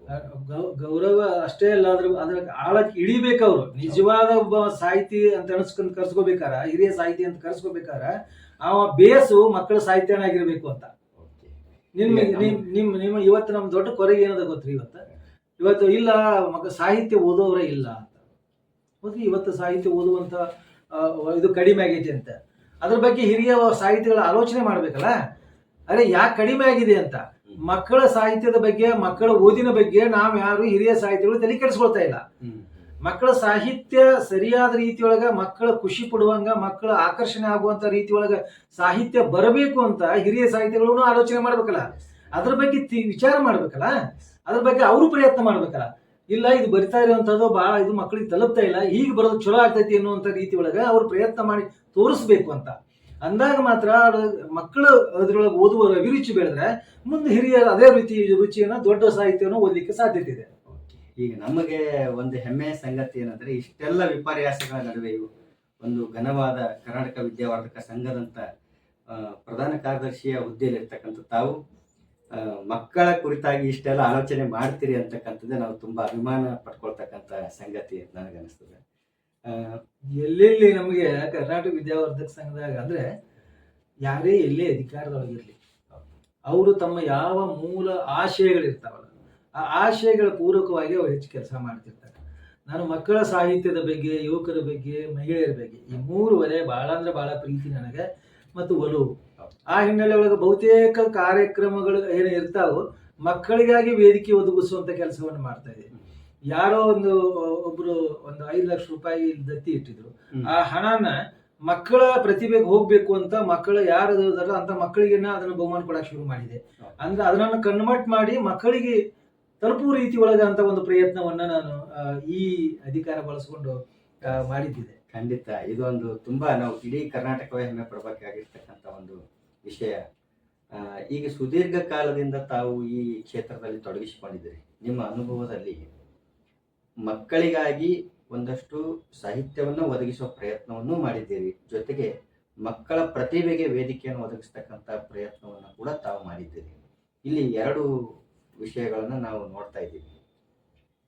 ಮಕ್ಕಳಿಗಾಗಿ ಸಾಹಿತ್ಯವನ್ನು ರಚನೆ ಮಾಡ್ತಕ್ಕಂಥದ್ದು ಮತ್ತು ಮಕ್ಕಳಿಂದ ಸಾಹಿತ್ಯವನ್ನು ಹೊರಗಳಿರ್ತಕ್ಕಂಥದ್ದು. ಇವೆರಡನ್ನ ದೃಷ್ಟಿಯಲ್ಲಿ ಇಟ್ಕೊಂಡು ನಾವು ಯಾವುದನ್ನ ಮಕ್ಕಳ ಸಾಹಿತ್ಯ ಅಂತ ಕರಿಬಹುದು ಮತ್ತೆ ಇನ್ನೊಂದಕ್ಕೆ ಯಾವ ಹೆಸರಿನಿಂದ ಕರಿಬಹುದು ಅನ್ನೋ ಗೊಂದಲ ನನ್ನಲ್ಲೂ ಇದೆ, ಇನ್ನು ಸಾಕಷ್ಟು ಜನರಲ್ಲೂ ಇದೆ. ಇದಕ್ಕೆ ತಾವೇ ಸರಿಯಾದ ಒಂದು ನಿರ್ಣಯವನ್ನು ಕೊಡಬೇಕು ಅಂತ. ಈ ಒಂದು ಏನ್ ತಲೆಯಾಗಿದೆ ಅಂದ್ರೆ ಇದ್ರ ತೊಡಗಿಸ್ಕೊಂಡವರು ಮಕ್ಕಳ ಕತೆ ಕಾವ್ಯ ಅಷ್ಟೇ ಮಕ್ಕಳ ಸಾಹಿತ್ಯ ಅಂತ ತಿಳ್ಕೊಂಡಿದ್ದಾರೆ. ಇದು ಮೊದಲಿಂದ ಇದನ್ನ ತಲೆಯನ್ನು ತೆಗಿಬೇಕು ಅಂತ. ಒಂದು ಮಗು ಸರಳವಾಗಿ ಗಣಿತವನ್ನ ಬಿಡಿಸುವಾಗ ಅದು ಮಜಾ ಎಂಜಾಯ್ ಮಾಡ್ತಾ ಇದ್ರೆ ಅದು ಸಾಹಿತ್ಯನೇ. ಏನ್ರಿ ಇವತ್ತೊಬ್ರು ಮಕ್ಕಳ ಸಾಹಿತ್ಯ ಅಂತ ಕರ್ಸ್ಕೊಂಡು ಹಿರಿಯರೊಬ್ರು ಹೇಳ್ತಿದ್ರು, ನಾನು ರಾಷ್ಟ್ರ ಮಟ್ಟದ ಒಂದು ಮಕ್ಕಳ ನಾಟಕದ ಒಂದು ವಿಚಾರ ಸಂಕಿರಣ ಮಾಡಿದೆ. 2 ದಿವಸದ ಇಲ್ಲೇ ಧಾರವಾಡದೊಳಗೆ ಬಹಳ ದೊಡ್ಡ ವ್ಯಕ್ತಿಗಳನ್ನ ಕರೆಸಿದ್ವಿ. ಅವರು ಇದ್ರೊಳಗೆ ಅವ್ರು ಹೇಳಿದ್ದು ಏನು ಅಂತ ಹೇಳಿದ್ರೆ ಹೊರಗಡೆ ಖಾಸಗಿಯಾಗಿ ಮಾತಾಡೋದು ಇಲ್ಲ, ಅದು ಮಕ್ಕಳ ನಾಟಕ ಏನದಲ್ಲ ಮಕ್ಕಳ ಸಾಹಿತ್ಯ ಅಂತ ಕರೆಸ್ಕೊಡುದಿಲ್ಲ ಅಂತ. ಅಂದ್ರೆ ಈ ಇದು ಅದಲ್ಲ ಅಂದ್ರೆ ಮಕ್ಕಳ ಸಾಹಿತ್ಯಗಳು ಇವತ್ತು ರಾಜ್ಯದೊಳಗೆ ಟಾಪ್ನಾಗ ಇರುವಂತಾರ ಅವ್ರು. ಅಂದ್ರೆ ಆ ರೀತಿ ಒಳಗ ಸಾಹಿತ್ಯದ ಅಂತ ಅವ್ರು ತಿಳ್ಕೊಂಡಿದ್ರು ಮತ್ತೆ ಆ ರೀತಿ ಒಳಗ ವಾತಾವರಣ ಸೃಷ್ಟಿ ಮಾಡ್ಕೊಂಡಿದ್ರು. ಇಂಥ ಒಂದು ತಿಳ್ಕೊಂಡವರ ಈ ರೀತಿ ಮಾತಾಡೋದು. ಮತ್ತೆ ಇನ್ನೊಂದು ಕಡೆ ಇವತ್ತು ಮಜಾಘಟ MS ಪೂಜಾರ್ ಅವ್ರನ್ನ ಇವತ್ತು ನಾನು ಇಲ್ಲಿ ಸ್ಮರಿಸ್ಕೊಳ್ತಾ ಇದ್ದೇನೆ. ಇವತ್ತು ಅದಾರ ಅವರು ಇವತ್ತು ಪ್ರಜಾವಾಣಿ ಒಳಗ ನಿರಂತರ ಒಂದು ಅಂಕಣ ಬರ್ತಾ ಇದೆ. ಅಂಕಣದೊಳಗ ಮಕ್ಕಳು ಅದನ್ನ ಬಿಡಿಸುವಾಗ ಏನು ಒಡಪಗಳನ್ನು ಬಿಡಿಸುವಾಗ ಶಬ್ದಗಳನ್ನ ಜೋಡಿಸುವಾಗ ಆ ಮಕ್ಕಳನ್ನ ಎಂಜಾಯ್ ಮಾಡ್ತಾರಲ್ಲ, ಖುಷಿ ಪಡ್ತಾರಲ್ಲ, ಅವ್ರ ಅರಿವಿನ ವಿಸ್ತಾರ ಹೆಚ್ಚಾಗತ್ತಲ್ಲ, ಅದು ಸಾಹಿತ್ಯ, ಅದು ಮಕ್ಕಳ ಸಾಹಿತ್ಯ. ನಮ್ಮೊಳಗ ಭಾಳ ಒಂದು ಚೌಕಟ್ಟು ಹಾಕೊಂಡ್ಬಿಟ್ಟೆ, ಭಾಳ ಮಿತಿ ಚೌಕಟ್ಟು ಹಾಕೊಂಡ್ಬಿಟ್ಟೇವಿ. ಕಾವ್ಯ ಕಥೆ ಇದು ಭಾಳ ಅಂದ್ರೆ ನಾಟಕ ಇದು ಅಷ್ಟೇ ಮಕ್ಕಳ ಸಾಹಿತ್ಯದ ಅಂತ ನಾವು ತಿಳ್ಕೊಂಡಿದ್ವಿ. ಅದಲ್ಲ, ಇದು ಆಚೆ ಬಹಳ ದೊಡ್ಡ ವಿಸ್ತಾರ ಹರಿವು ಇದಕ್ಕಿದೆ. ಈ ಅರಿವು ನಮ್ಮ ಮಕ್ಕಳ ಸಾಹಿತಿಗಳು ಅಂತ ಏನು ಕರೆಸ್ಕೋತಿರೋ ನಮಗಿರಬೇಕು ಅಂತ ಮೊದಲೇ ನಮಗಿರಬೇಕಾಗಿದೆ. ಅದ್ರ ಕೊರತೆ ನಾವು ಮಕ್ಕಳ ಸಾಹಿತ್ಯ ಅನ್ನಿಸ್ಕೊಂಡು ಕರೆಸ್ಕೊಳ್ತವ್ರು ಇದೇ ಸೀಮಿತಕ್ಕೆ ಒಳಗಾಗಿ ಮಾತಾಡ್ತಾ ಇರುವಂತದ್ದು. ಮತ್ತೆ ಇದ್ರ ಆಚೆ ಈಗ ಎಲ್ಲರಿಗೂ ಪ್ರಶಸ್ತಿ ಸಿಗುದಂತ ಸಿಗತ್ತಿ, ಮಕ್ಕಳ ಕತೆ ಬರೆದವ್ರು ಸಿಗ್ತೈತಿ, ಕಾವ್ಯ ಬರೆದವ್ರು ಸಿಗ್ತೈತಿ, ನಾಟಕ ಬರೆದವ್ರು ಸಿಗ್ತೈತಿ. ಆದ್ರೆ ಮಕ್ಕಳ ಮನಸ್ಸನ್ನು ಅರಳಿಸುವಂತ ಏನೆಲ್ಲ ಚಟುವಟಿಕೆಗಳು ಮಾಡ್ತಾರಲ್ಲ, ಅದ್ಭುತವಾದ ಚಟುವಟಿಕೆಗಳು ಮಾಡ್ತಾರೆ. ಅದು ಸೈನ್ಸ್ ಚಟುವಟಿಕೆ ಆಗಿರ್ಬೋದು, ಅಥವಾ ನೀವು ಮಕ್ಕಳನ್ನ ನೀವು ಇದ್ರೊಳಗೆ ಶಾಲೆ ಒಳಗೆ ನೀವೇನೋ ಪ್ರಯೋಗಗಳು ಮಕ್ಕಳ ಮೇಲೆ ಮಾಡ್ತಿದ್ದೀರಲ್ಲ, ಏನೆಲ್ಲ ಮಕ್ಕಳನ್ನು ತೊಡಗಿಸ್ಕೊಂಡು ಚಟುವಟಿಕೆಗಳನ್ನು ಮಾಡ್ತೀರಿ, ಅಂಥವು ಸಹಿತ ಮಕ್ಕಳನ್ನ ಅರಳಿಸುವಂತ ನೀವೇನು ಕ್ರಿಯೆಗಳದಲ್ಲ ಅದು ರಚನಾತ್ಮಕ ಇರೋ ಸಹಿತ ಅದು ಮಕ್ಕಳ ಸಾಹಿತ್ಯನ ಅಂತ ಕನ್ಸಿಡರ್ ಆಗುವಂಥದ್ದು. ಈ ನೀವು ಹಿಂಗ್ ವಿಚಾರ ಮಾಡಿದಾಗ ಮಾತ್ರ ಮಕ್ಕಳ ಸಾಹಿತ್ಯ ಹುಲಸಾಗಿ ಬೆಳಿಲಿಕ್ಕೆ ಸಾಧ್ಯತೆ ಇದೆ, ಅದು ವಿಶಾಲತೆಯನ್ನು ಕಂಡುಕೊಳ್ಳಿಕ್ಕೆ ಸಾಧ್ಯತೆ ಇದೆ. ಅದಕ್ಕೊಂದು ಲಿಮಿಟ್ ಇರಬಾರ್ದು ಅಂತ. ಆ ಹಿನ್ನೆಲೆ ಒಳಗೆ ನಾವು ಮಕ್ಕಳ ಸಾಹಿತ್ಯವನ್ನ ಕೇಂದ್ರವಾಗಿ ಇಟ್ಕೊಂಡು ಅವ್ರ ಸುತ್ತ ರಚನೆ ಆಗಿರ್ತಕ್ಕಂಥ ಯಾವುದೇ ಪ್ರಕಾರದ ರಚನೆ ಆಗಿದ್ದಂಥದ್ದು ಮತ್ತು ಅದನ್ನ ಆ ಮಕ್ಕಳು ಅದನ್ನು ಓದಿದ್ರೆ ಅದ್ರೊಳಗೆ ತೊಡಗಿಸ್ಕೊಂಡ್ರೆ ಆ ಮಕ್ಕಳು ಖುಷಿ ಪಟ್ಟಿರ್ಬೇಕು, ಅವ್ರೊಳಗೆ ಅರಿವು ಬಂದಿರಬೇಕು, ಅವರು ಸಂತೋಷದಿಂದ ಅದ್ರೊಳಗೆ ತೊಡಗಿಸ್ಕೊಂಡಿರ್ಬೇಕು. ಅದು ಎಲ್ಲವೂ ಸಾಹಿತ್ಯ. ಅಂದ್ರೆ ಅದು ಯಾರಾದ್ರೂ ಬರ್ದಿರ್ಬೋದು. ಯಾರಾದ್ರೂ ಬರ್ದಿರ್ಬೋದು. ಈಗ ಮಕ್ಕಳ ಸಾಹಿತ್ಯಗಳು ಅನ್ನೋ ಒಂದು ಟೈಟಲ್ ಇದೆ, ಅದ್ರ ವ್ಯಾಪ್ತಿಗೆ ಯಾರೆಲ್ಲ ಬರ್ಬೋದು? ಕೇವಲ ಮಕ್ಕಳಿಗಾಗಿ ಬರೆಯೋರು ಮಾತ್ರ ಬರ್ತಾರ, ಅಥವಾ ಅವ್ರಿಗೆ ವಯಸ್ಸಿನ ಲಿಮಿಟ್ ಇದೆಯಾ, ಅಥವಾ ಮಕ್ಕಳು ಬರ್ದಿದ್ರೆ ಅದನ್ನ ಏನಂತ ಪರಿಗಣಿಸ್ಬೇಕು? ಇಲ್ಲಿ ದೊಡ್ಡವರು ಯಾರೇ ಬರೆದಿರ್ಲಿ, ಮಕ್ಕಳಿಗೆ ಅದು ಹಿಡಿಸ್ತದೆ, ಮಕ್ಕಳಿಗೆ ಅದನ್ನ ಓದಿ ಎಂಜಾಯ್ ಮಾಡ್ತಾರ, ಮಕ್ಕಳ ತೊಡಗಿಸ್ಕೋತಾರ ಅಂದ್ರೆ ಅವರೆಲ್ಲವೂ ಸಹಿತ ಮಕ್ಕಳ ಸಾಹಿತ್ಯರ, ಮಕ್ಕಳಿಗಾಗಿ ಬರೆಯೋರ ಅಂತ ಕನ್ಸಿಡರ್ ಮಾಡ್ಬೇಕು. ಇನ್ನು ಮಕ್ಕಳ ಬರೆದಂಥ ಇದು ಅದಲ್ಲ, ಮಕ್ಕಳಿಗೆ ಲಿಮಿಟೇಷನ್ ಇರ್ತದೆ. ಯಾಕೆ ಲಿಮಿಟೇಷನ್ ಇರ್ತದೆ ಅಂದ್ರೆ ಸಮಾಜವನ್ನು ಅವ್ರು ನೋಡಿರೋದಿಲ್ಲ. ಅವ್ರ ಲಿಮಿಟೇಷನ್ ಏನು ಅಂದ್ರೆ ಶಾಲೆ, ಮನೆ, ಅದು ನನ್ನ ಸುತ್ತಮುತ್ತಲಿರುವ ಸಮಾಜ, ಅದು ಆಕಳು ಇರ್ಬೋದು, ಎಮ್ಮೆ ಇರ್ಬೋದು, ಕವು ಇರ್ಬೋದು, ಅಪ್ಪ ಇರ್ಬೋದು, ಇವೇನೆಲ್ಲ ಅಂಗಳದೊಳಗಿನ ಇವನನ್ನ ನಾವು ಆ ಮಗು ನೋಡಿ ಬೆಳೆದಿರ್ತೇವೆ. ಆ ಮಕ್ಕಳ ಕಥೆ ಏನಿರ್ತದೆ ಅಥವಾ ಕಾವ್ಯ ಏನಿರುತ್ತೆ ಅಂದ್ರೆ ಅದ್ರ ಸುತ್ತಲೇ ಇರುವಂತಹದ್ದು. ಇದ್ರೊಳಗಿನ ಮಕ್ಕಳ ಭಾಷೆ ಯಾವ ರೀತಿ ಬಳಸಿದ್ದಾರೆ, ಆ ಶಬ್ದ ಸಂಪತ್ ಹೆಂಗದ, ಒಂದು ನಾಯಿಯನ್ನ ಒಂದು ಬೆಕ್ಕನ್ನ ನೋಡುವ ಕ್ರಮ ಎಂತದ, ರೀತಿ ಎಂತದ, ಆ ರೀತಿ ಒಳಗ ಆ ಮಕ್ಕಳ ಸಾಹಿತ್ಯ ಬರೆದದ್ದು ಸಾಹಿತ್ಯನ ನಾವು ಅವಲೋಕನ ಮಾಡಬೇಕು ಅಂತ ಅವಲೋಕಿಸಿದಾಗ ಮಾತ್ರ ಅದೊಂದು ಒಳ್ಳೆ ಶ್ರೇಷ್ಠ ಸಾಹಿತ್ಯನೂ ಹೌದು. ಏನ್ ದೊಡ್ಡವ್ರ ಸಾಹಿತ್ಯಗಳು ಅಂತ ಹೇಳಿದ್ರೆ ಅದು ರೀತಿ ಸಹಿತ ಮಕ್ಕಳು ಬರೆದದ್ದು ಸಹಿತ ಅದ್ರೊಳಗೂ ಶ್ರೇಷ್ಠ ಸಾಹಿತ್ಯಗಳದಾವ. ಅದು ಅದ್ರೊಳಗೆ ಮುದ್ದುವಂತ ಹುಡುಗಿ ಏನು ಶಿವಮೊಗ್ಗದ ತೀರ್ಥಹಳ್ಳಿ ಹುಡುಗಿ, ಅದು ನಮ್ಮ ಇದರಿಂದ ಬೆಳೆದಿದ್ದದು. ನಮ್ಮ ಏನು ಸಾಹಿತ್ಯ ಸಮ್ಮೇಳನ ಇದ್ರೊಳಗೆ ಗುಬ್ಬಚ್ಚಿ ಗುಡಿಯಿಂದ ಹಲವಾರು ಕವಿತೆಗಳು ಸವಿತಾ ಕರ್ಕಿ ಅಂತ ತಿಳ್ಕೊಂಡು ಹೇಳಿ ನರಗುಂದ್ ಹುಡುಗಿ ನಮ್ ಗುಬ್ಬಚ್ಚಿ ಗುಡಿಯಿಂದಾನೆ ಬೆಳೆದಿದ್ದು. ಇವತ್ತು ಅದ್ಭುತ ಒಬ್ಬಕ್ಕೆ ಆಕಿ ವಚನ ಬರೀತಾಳೆ ಹೆಣ್ಮಾಳು. ಹಾಗೆ ಸಂಕೇತ ಅಂತ ತಿಳ್ಕೊಂಡು ಹೇಳಿ ಅದು ಗುಬ್ಬಚ್ಚಿ ಗುಡಿಯಿಂದ ಬೆಳೆದಿದ್ದು ಮತ್ತು ನಮ್ಮ ಪ್ರಕಾಶನ ಎಲ್ಲ ಪುಸ್ತಕಗಳನ್ನು ಪ್ರಕಟ ಮಾಡಿದ್ದು. ಅದ್ಭುತ ಲೇಖಕಾಗಿ ರೂಪುಗೊಂಡವರು ಸಂಕೇತ ಅಂತ ಹಾಸನದ ಹುಡುಗ. ಬಹಳಷ್ಟು ಜನ ವಿಶಾಲ್ ಮ್ಯಾಸರ್ ಇರ್ಬೋದು, ಶಿವಶಂಕರ್ ಸ್ವಾಮಿ, ಅಂತಃಕರಣ ಅಂತವ್ರು, ಅಂತಃಕರಣ ಬಹಳಷ್ಟು ಜನ ವಿದ್ಯಾರ್ಥಿಗಳು, ನೇಹಾ ರಾಮಾಪುರ್ ಅವರು, ಪ್ರತಿ ಒಕ್ಕುಂದಾಗಿರ್ಬೋದು, ಇವರೆಲ್ಲ ಇರೋದಲ್ಲ, ಇವರೆಲ್ಲರೂ ಬಾಲ್ಯದ ಬರವಣಿಗೆ ಮೂಲಕನ ಅವರು ಸಮಾಜದೊಳಗೆ ಗುರುತಿಸ್ಕೊಂಡಂತ. ಈಗ ಕೆಲವು ಜನ ಬಿಟ್ಟಿರ್ಬೋದು, ಕೆಲವು ಜನ ಅದ್ರ ಮುಂದೆ ವರ್ಷದೂರ ಇರ್ಬೋದು. ಈಗ ಬಸು ಬೇವಿನಗಿಡದ ಮಗಳು ಶ್ವೇತಾ ಅಂತ ಕಾಣಿಸುತ್ತೆ, ಆ ಹುಡುಗಿನೂ ಇವತ್ತಿಗೂ ಒಳ್ಳೆ ಕವಿತೆಗಳನ್ನ ಬರೀತಾಳೆ.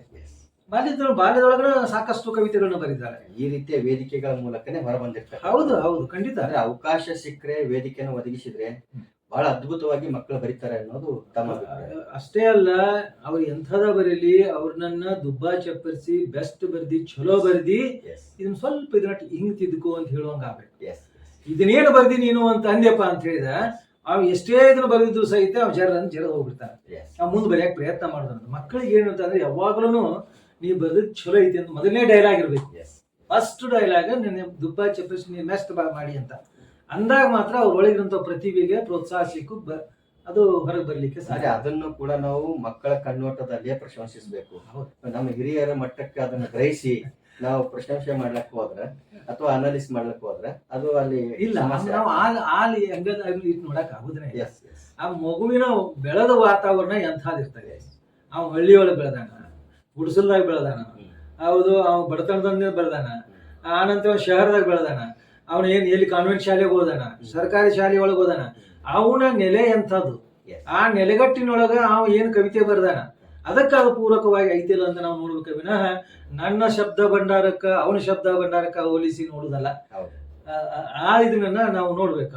ಬಹುಶಃ ಈಗ ಕನ್ನಡ ಸಾಹಿತ್ಯ ವಲಯ ಅದ್ ನೋಡ್ತಕ್ಕಂಥ ದೃಷ್ಟಿಕೋನ, ಈಗ ಅದೇನು ಮಕ್ಕಳ ವಯಸ್ಸು ಅಂತಂದಾಗ ಅವರ ಜೀವನ ಅನುಭವನು ಬಹಳ ಸೀಮಿತ ಇರ್ತದೆ, ಶಬ್ದ ಸಂಪತ್ತು ಸೀಮಿತ ಇರ್ತದೆ ಹೊರತು ಭಿನ್ನ ಇರಲ್ಲ ಅಂತ ಹೇಳಕ್ಕಾಗಲ್ಲ. ಅವ್ರದ್ದು ಭಿನ್ನವಾಗಿನೇ ಇರ್ತದೆ. ಅವರ ಆಲೋಚನೆ ಕ್ರಮ, ಅವರ ಕಲ್ಪನೆ, ಅವರಲ್ಲಿ ಇರ್ತಕ್ಕಂಥ ಸೃಜನಶೀಲತೆ ಹಿರಿಯರಿಗಿಂತ ಭಿನ್ನವಾಗಿರ್ತದೆ. ಈ ಹಿರಿಯರಲ್ಲೂ ಕೂಡ ಸಾಕಷ್ಟು ಜನ ಒಂದೇ ವಯಸ್ಸಿನವರ ಅಂದ ತಕ್ಷಣ ಒಂದೇ ಶಬ್ದ ಸಂಪತ್ತು, ಒಂದೇ ಸೃಜನಶೀಲತೆ, ಒಂದೇ ಕಲ್ಪನಾ ಶಕ್ತಿ, ಒಂದೇ ಮಟ್ಟದ ಪ್ರಬುದ್ಧತೆ ಇರ್ಲಿಕ್ಕೆ ಸಾಧ್ಯ ಇಲ್ಲ. ಆ ನಿಟ್ಟಿನಲ್ಲಿ ಮಕ್ಕಳಿಗೆ ಭಿನ್ನವಾಗಿ ಅನುಭವಗಳು ಇರ್ತಾವ ಅಂತ ನಾವು 100% ಅದ್ರ ಬಗ್ಗೆ ಎರಡು ಮಾತಿಲ್ಲ. ಒಂದು ತಾಯಿ ಬಗ್ಗೆ ಎಲ್ಲಾ ಮಕ್ಕಳು ಬರೀತಾರೆ. ತಾಯಿ ಬಗ್ಗೆ ಹೌದ್ರಿ, ಒಂದೊಂದು ಮಗುವಿನ ದೃಷ್ಟಿಕೋನ ಬೇರೆ ಇರ್ತೈತಿ, ಒಂದು ಮಗು ಬಳಸುವಂತ ಪದನ ಬೇರೆ ಇರ್ತೈತಿ, ಆಲೋಚನೆ ಬೇರೆ ಇರ್ತೈತಿ, ಹೇಳುವ ಕ್ರಮನ ಬೇರೆ ಇರ್ತೈತಿ. ಅವ್ವ ಸಿಟ್ಟು ಮಾಡಿದ್ದು ಬರೀತೈತ, ಅವ್ವ ಮುದ್ದು ಮಾಡಿದ್ದು ಬರೀತಾಳ, ಹೌದು, ಅವ್ವ ಊಟ ಮಾಡಿಸೋದು ಬರೀತಾಳ, ಇನ್ನೊಬ್ರು ಏನೋ ಇನ್ನೊಂದು ಬರೀತಾರೆ. ಅದು ತನ್ನ ಬಾಲ್ಯದ ಇವನನ್ನ ನೆನಪು ಇಟ್ಕೊಂಡು ತನ್ನ ಏನೆಲ್ಲ ಕೆಲಸ ಮಾಡಿದ್ದನ್ನ ನೆನಪಿಸ್ಕೋತಾರ. ಈ ರೀತಿ ಒಳಗ ಮಗು ತನ್ನ ತಾಯಿ ಒಂದೊಂದು ಎಂಗಲ್ದೊಳಗ ನೋಡು ತನ್ನ ದೃಷ್ಟಿಯೊಳಗೆ ಸಿಕ್ಕಂತ ಏನೋ ಒಂದು ಅವ್ರಿಗೆ ಹಿಡಿತಕ್ಕೆ ಸಿಗೋದೈತಲ್ಲ, ಒಂದು ದೃಷ್ಟಿಗೆ ಸಿಗುವಂತ ಅವ್ರ ಮನಸ್ಸಿಗೆ ಸಿಗುವಂತ ಇದನ್ನ ಆಲೋಚನೆ ಇಟ್ಕೊಂಡು ಇದನ್ನ ಕಥೆ ಆಗಿರ್ಬೋದು, ಕಾವ್ಯವನ್ನು ಕಟ್ತಾರೆ. ಇವತ್ತು ಇನ್ನೊಂದು ನೆನಪಿಸ್ಕೊಳ್ತೇನೆ ನೀವು ಈ ಸಂದರ್ಭದೊಳಗೆ, ಮಕ್ಕಳೊಳಗೆ ಎಂಥ ಪ್ರತಿಭೆ ಇರ್ತೈತಿ ಅನ್ನೋದನ್ನ ಬಾಲ ವಿಕಾಸ ಅಕಾಡೆಮಿ ಹಿಂದಿನ ಅಧ್ಯಕ್ಷರು ಇದ್ರ ಹಿಂದಿನ ಅಧ್ಯಕ್ಷರು ತೆಂಗಿನಕಾಯಿ ಅಲ್ಲ ಆನಂತರ ಬಂದಂಥವ್ರು ತೆಂಗಿನಕಾಯಿ ನಂತರ ಇನ್ನೊಬ್ಬರು ಬಂದರು, ಸವಣೂರು ಅಂತ ಇಟ್ಕೊಂಡು ಹೇಳಿ ಸವಣೂರದ ಅಂತದ್ದು ಅದು ಅದ ಅವರು ಬಂದರು. ಇದ್ರೊಳಗೆ ಶೆಟ್ಟರ್ ಅಂತ ನೆನಪಿಸ್ಕೋಬೇಕು, ಭಾರತಿ ಶೆಟ್ಟರ್ ಅಂತ ಇಟ್ಕೊಂಡು ಯೋಜನಾಧಿಕಾರಿ.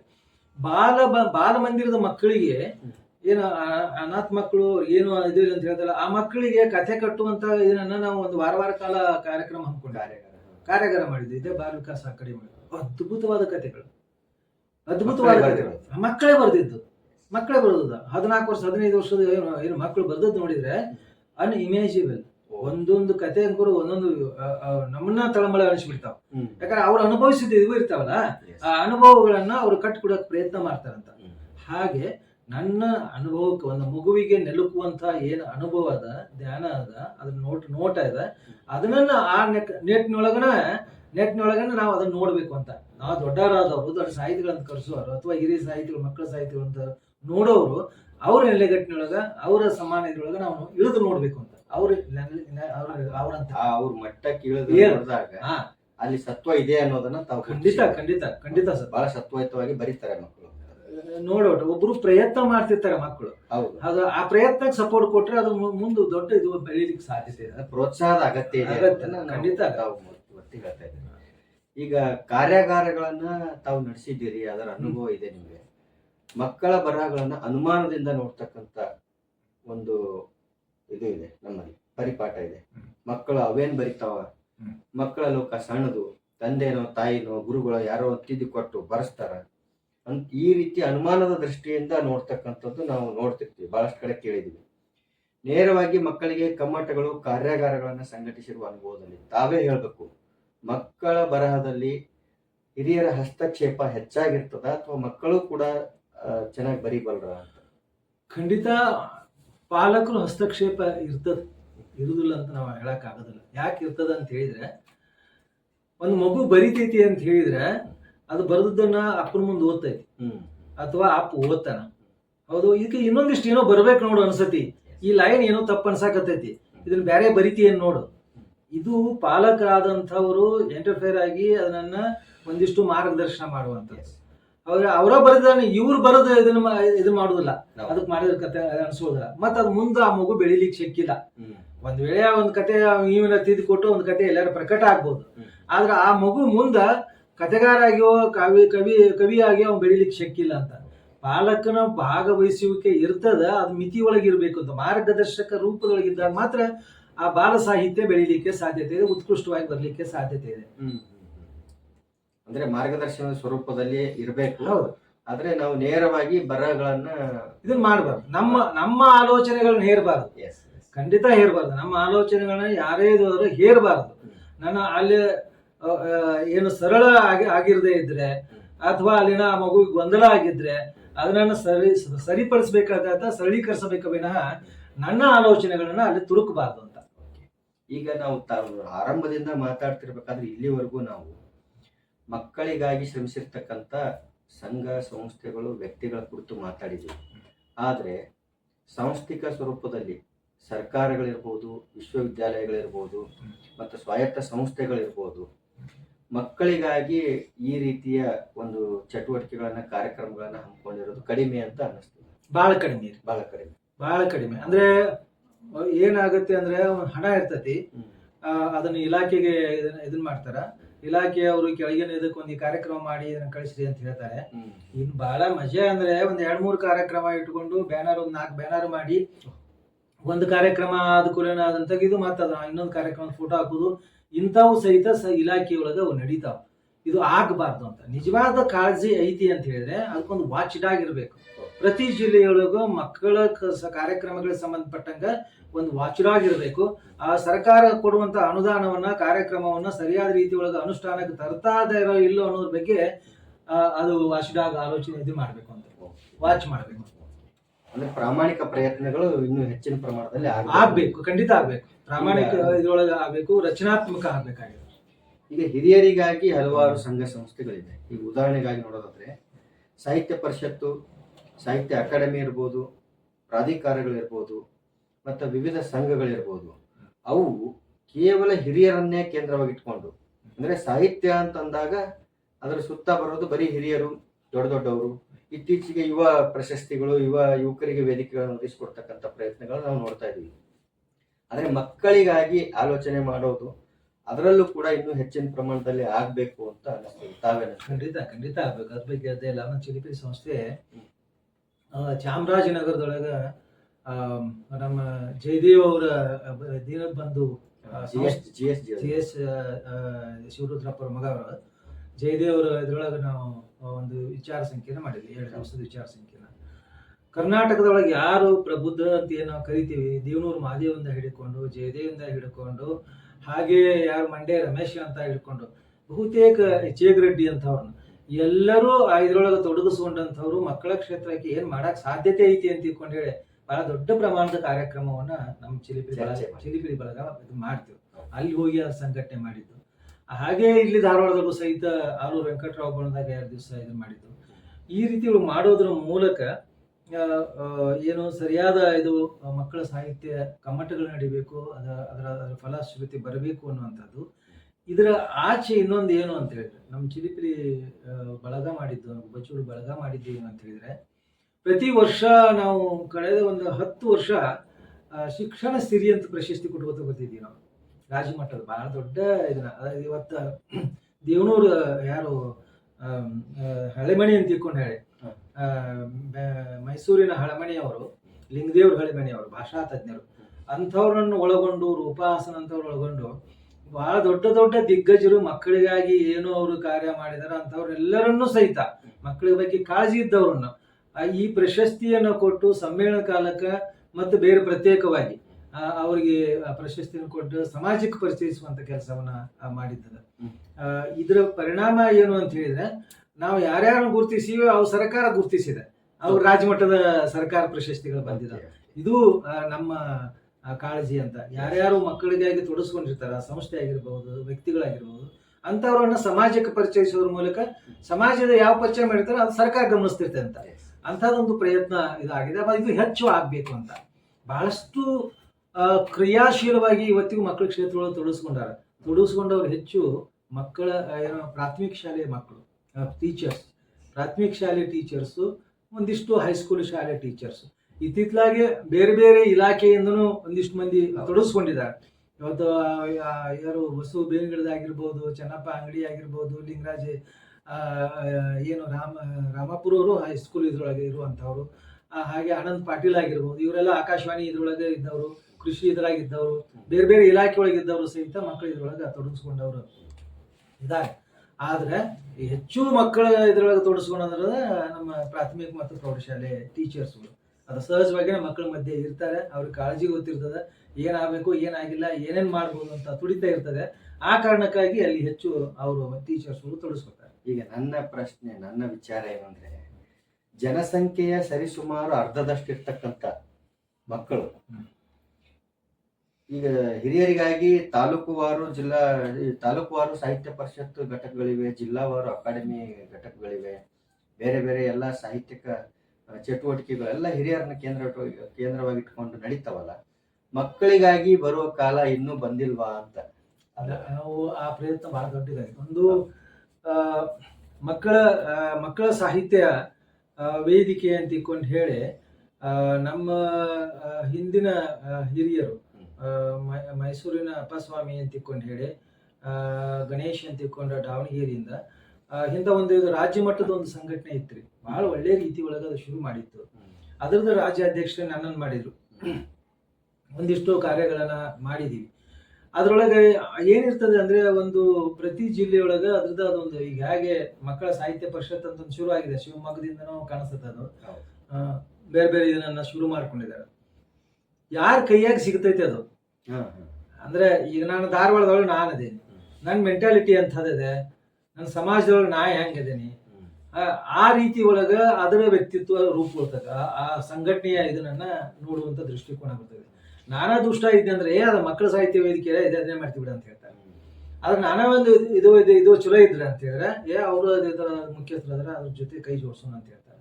ಆದ್ರೆ ಇಲ್ಲೇ ಆಗ್ಬೇಕಾಗಿದ್ದೇನಂದ್ರೆ ನೀವು ಹೇಳಿದಾಗ ಇವತ್ತಿಗೂ ಸಹಿತ ರಾಜ್ಯ ಮಟ್ಟದ ಒಂದು ನೆಟ್ವರ್ಕ್ ಅಂತೇನು ಹೇಳ್ತೀವಿ, ಮಕ್ಕಳಕ್ಕೆ ಸಂಬಂಧಪಟ್ಟಂತ ಮಕ್ಕಳ ಸಾಹಿತ್ಯ ಮತ್ತು ಸಾಂಸ್ಕೃತಿಕವಾಗಿ ಸಂಘಟನೆ ಸಂಬಂಧಪಟ್ಟಂಗ ಈ ಚಿಲಿಪಿಲಿ ಬಳಗ ಒಂದು ಪ್ರಯತ್ನ ಮಾಡ್ತೀವಿ.